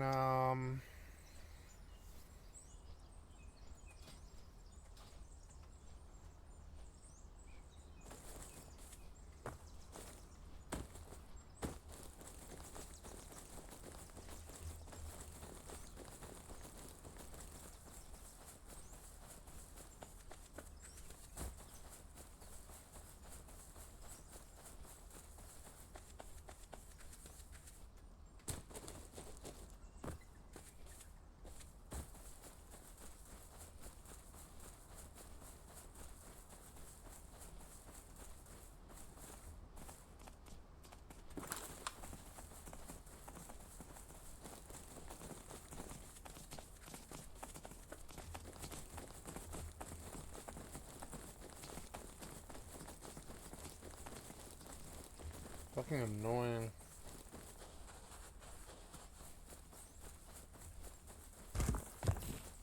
Beautiful day. You often don't get beautiful days on the zombie server like this.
Oh, that's airfield over there, not... Oh, shit. Oh, gotta get that home. But I gotta get the rest of it first. Where did this pig go?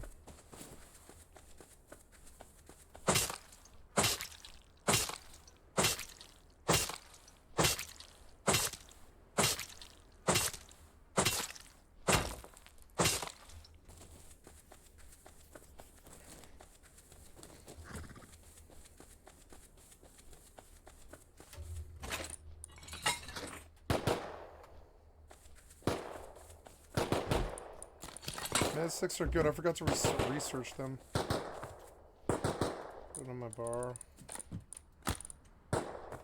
Drop this. Nice, nice. Metal's good. Silver. I like that fancy bed. It's good shit.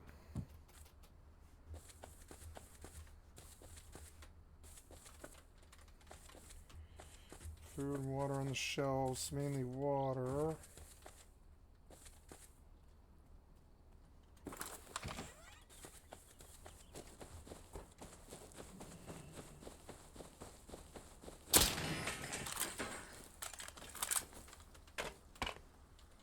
Binoculars. Very good. Ooh, there's the battery. I got the battery back in the end. Yes, I did.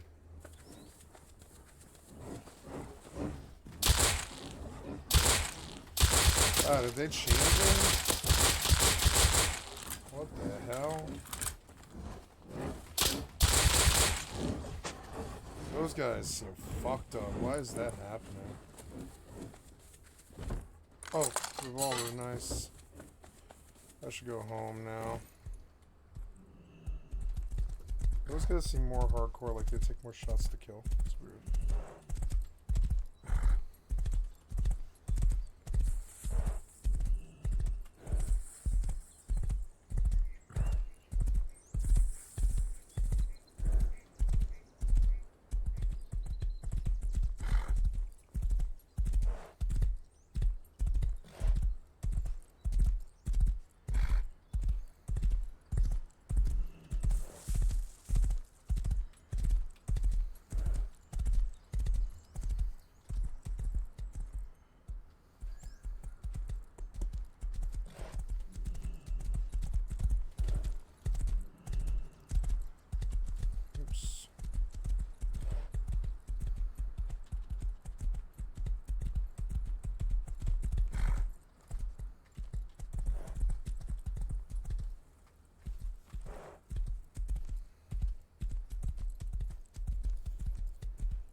whole post and log to Fallout 76 now. I played too much WoW today.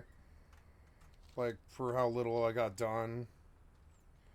Like, I learned a lot. I got a rune, and I learned a lot about the other things that I have to do. And it's annoying. That's someone at my base. Yes, it is. I'm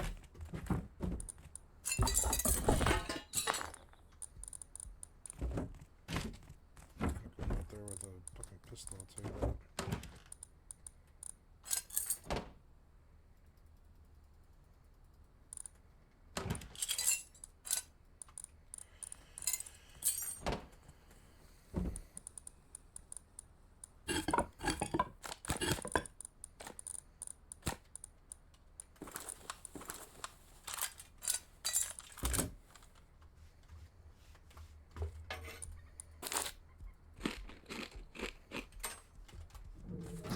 Stealing my horse. Don't steal my horse, asshole. Where'd you go?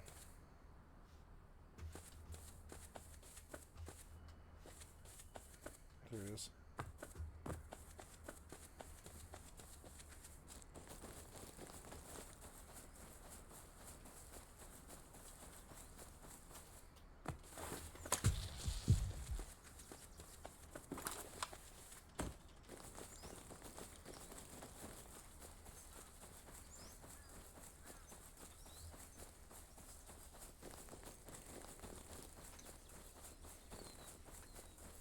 Jackass. Fucking goddamn idiot jackass.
Wow, nail guns like don't work anymore or something?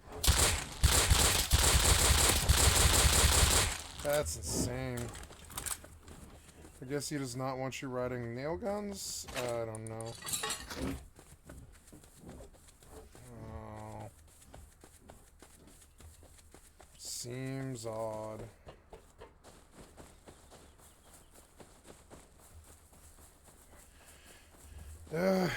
Maybe I need to get like a bow or just rock revolvers, I guess.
I'm gonna bring a tool. I'm so dumb. I'm out of everything. A rock would work, yeah.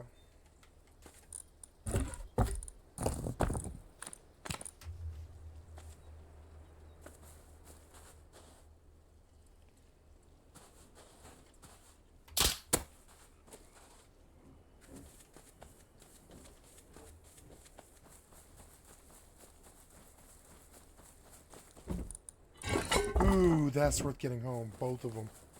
I'm going home right now.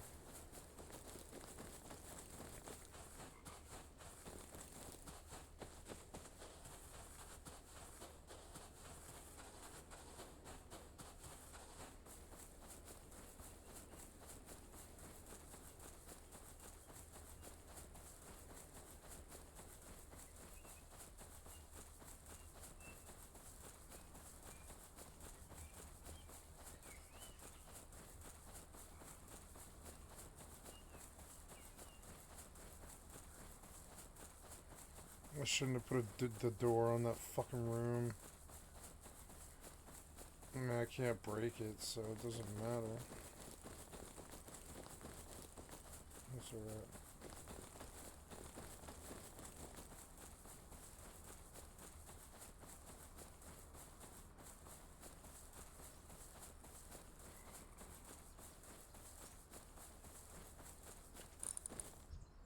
Ah.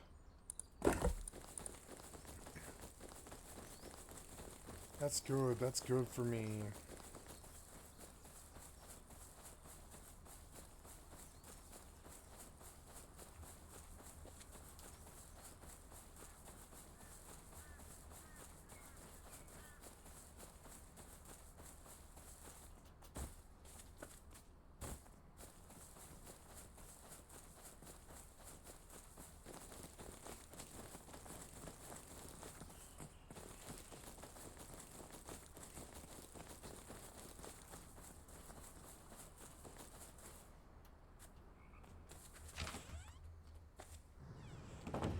Who did I see? Oh, Pappy? No, Dr. Game. Oh, I didn't shoot him last time I saw him, so...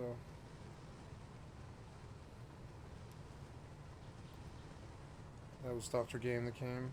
I don't know Dr. Game. We're gonna take a look at him. Where is it? Is it like there? No. I don't know why you can't give me a clear readout. It's so annoying. There.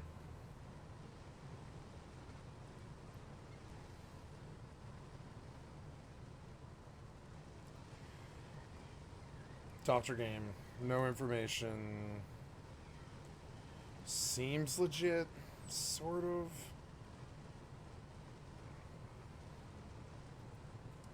So, I don't know. But, yeah.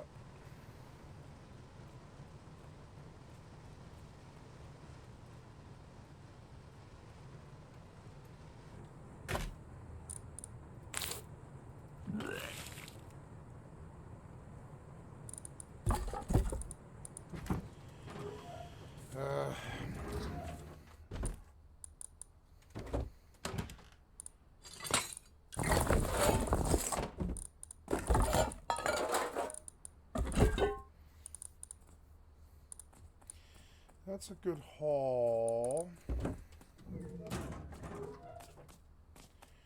Right now there is 64 hours in the space, which is good. So pretty good.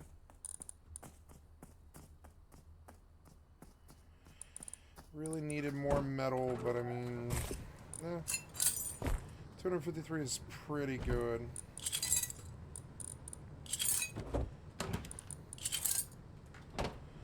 But yeah, let's go. Well, yeah, I guess I can apply those metal shotguns now. I mean, I don't really need to.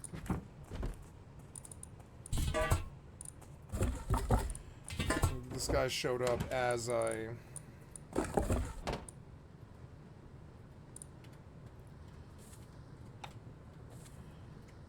So, I'm gonna pull this...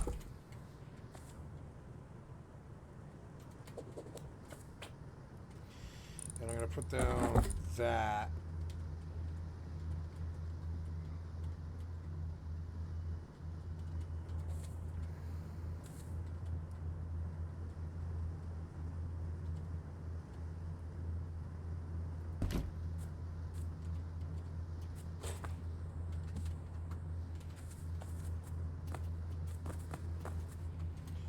Wait, can I pick it up? Yeah, I want to put it somewhere else, actually. I'm going to put it under there. Screw it.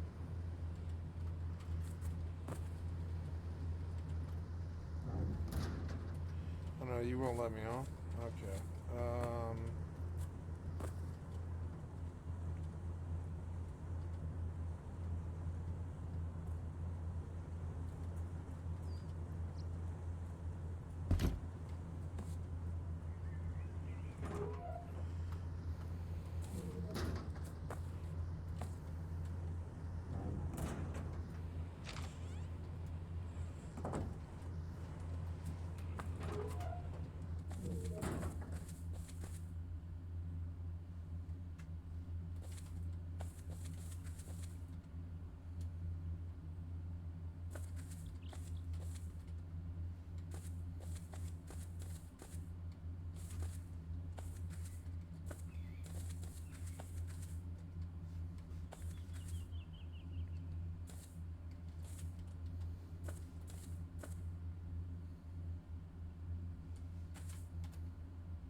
The clients are performing well. I feel like I could bump the graphics a bit.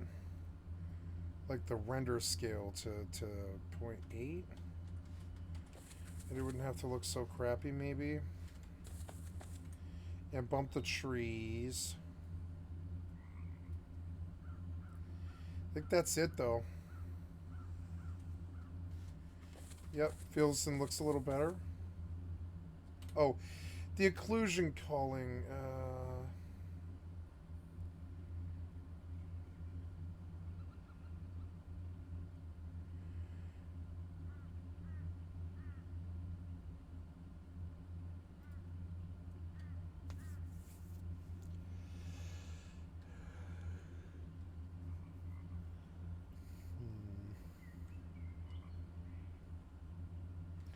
Yeah, seems right. Maybe 2 cascades.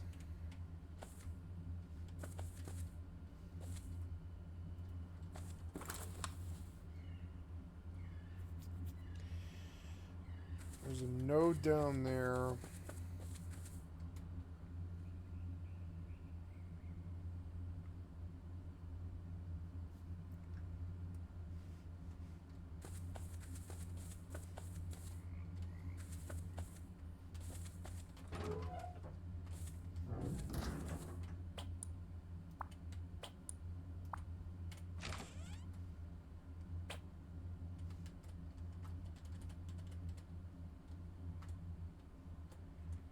Yeah.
There's large oil.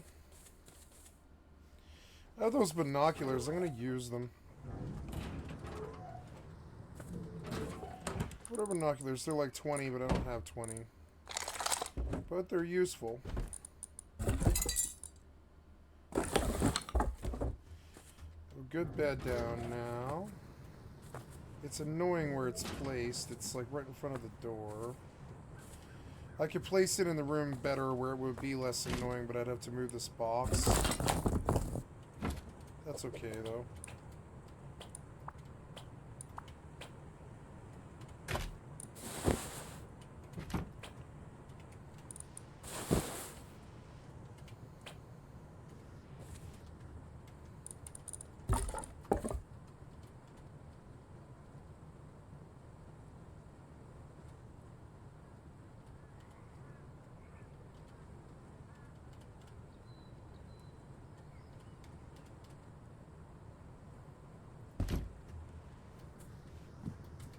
Yeah. Better.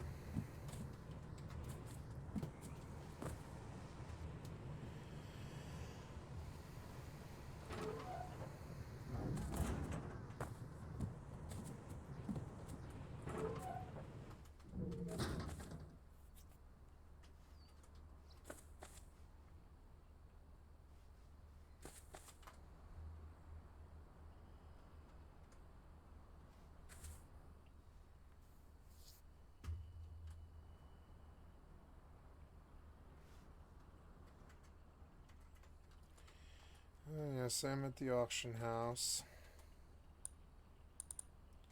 I'm out here with some investment of stuff. I better move it.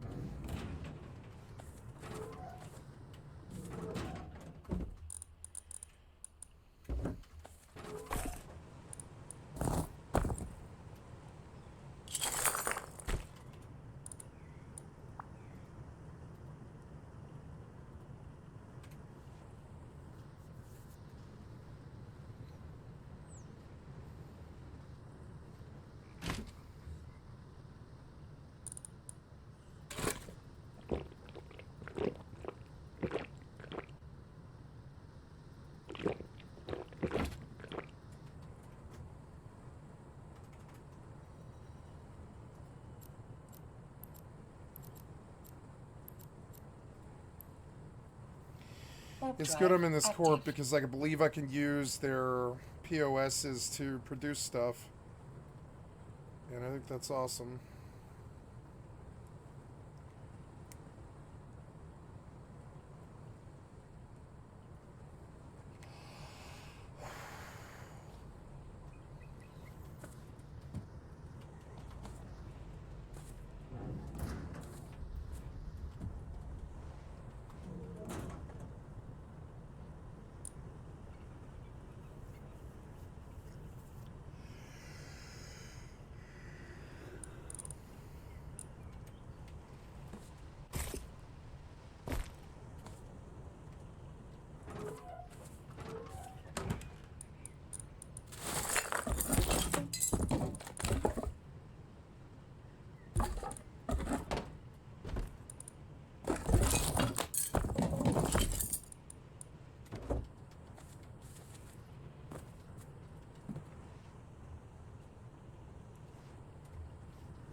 Could recycle, I suppose.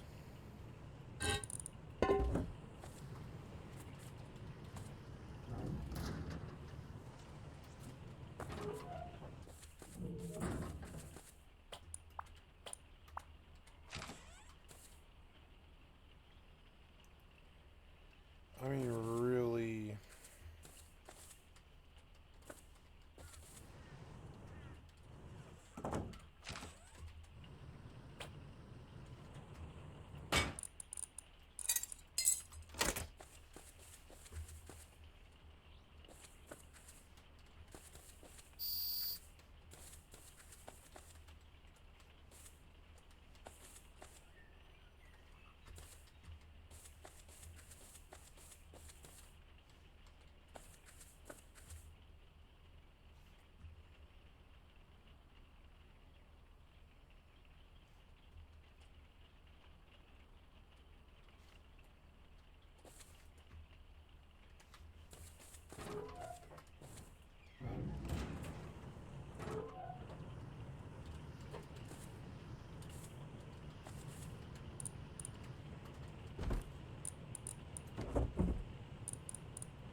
I like the base I built.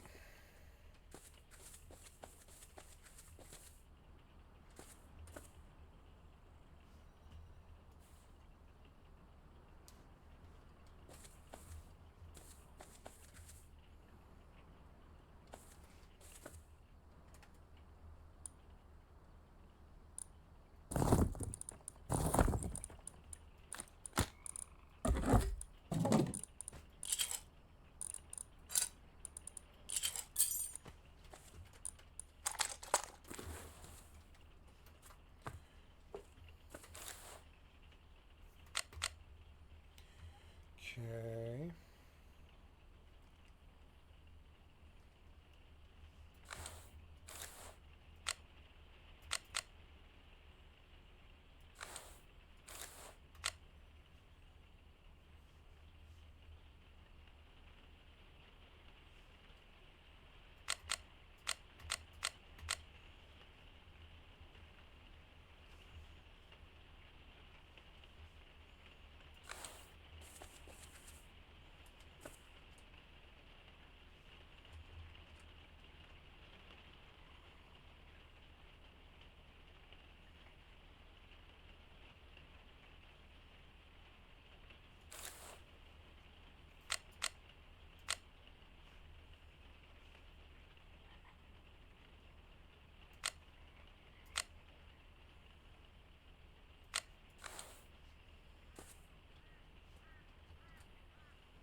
Hey, our blood runs for 10 million.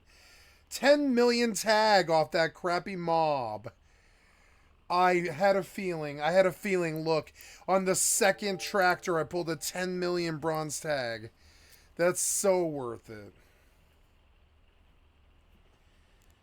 Yeah, you know, I think... I used to live out here. I think I remember now. I used to live out here, actually. And I used to kill for these tags. It was my first hustle ever. Yeah, I used to go for these diamond tags or whatever they are. They're bronze tag. Yeah. They used to be worth 3.5 million, and so you would try to get 3 an hour or something like that by just hopping the belts and killing the rats. That's how base this game used to be. It used to be like you would just hop belts looking for rats, and that was what was considered PvE combat. If you were lucky, there might be like a named rat in there, or they might drop a tag like that. I mean, that's good loot. That's like some of the best EVE loot you could hope for, really. A 10 million tag off some random mob. That's like basically the best loot you could possibly hope for, sort of. Oh, did you disconnect me? You did. You disconnected me. Why did you disconnect me? You're annoying. Well, if they take my base, they take my base. I got a lot of BPs and research and stuff. It's whatever. And now we're gonna get off this game, I think, and switch over. I think. I don't know. No, I'm gonna stay on Rust and keep playing when it's up. Actually, what time is it? It's 1 in the morning. Maybe since Rust crashed, this is a natural place to stop, guys. I'm sorry. I have been at this for 11 hours, 53 minutes, and 42 seconds. That's my normal session, and I'm tired. It was a long day. Did some drinking with my mom, and, you know, just, like, kind of, like, living a middle-aged man's life, and, like, a little bit tired and old and drunk. So I'm going to go to bed, I think. So, just a reminder, you have been watching skycat.live, and I love you guys, and thank you for hanging out. And we'll finish this video tomorrow, but I will be back to play some more Rust Hardcore Zombies and WoW and you know, EVE and all that jazz tomorrow. And thank you so much for your time. I love you guys. Thank you. And just a reminder, you've been watching Skycat Live. My website is skycat.live. You can come to the cast face and click on the cast face to donate. It's right there. See me run circles on it. And this is my data, that's my deets and my info. And I am across Twitch and YouTube if you would care to sub or like to me. And thank you so much for your time. And I will see you guys tomorrow. Sleep well. Bye.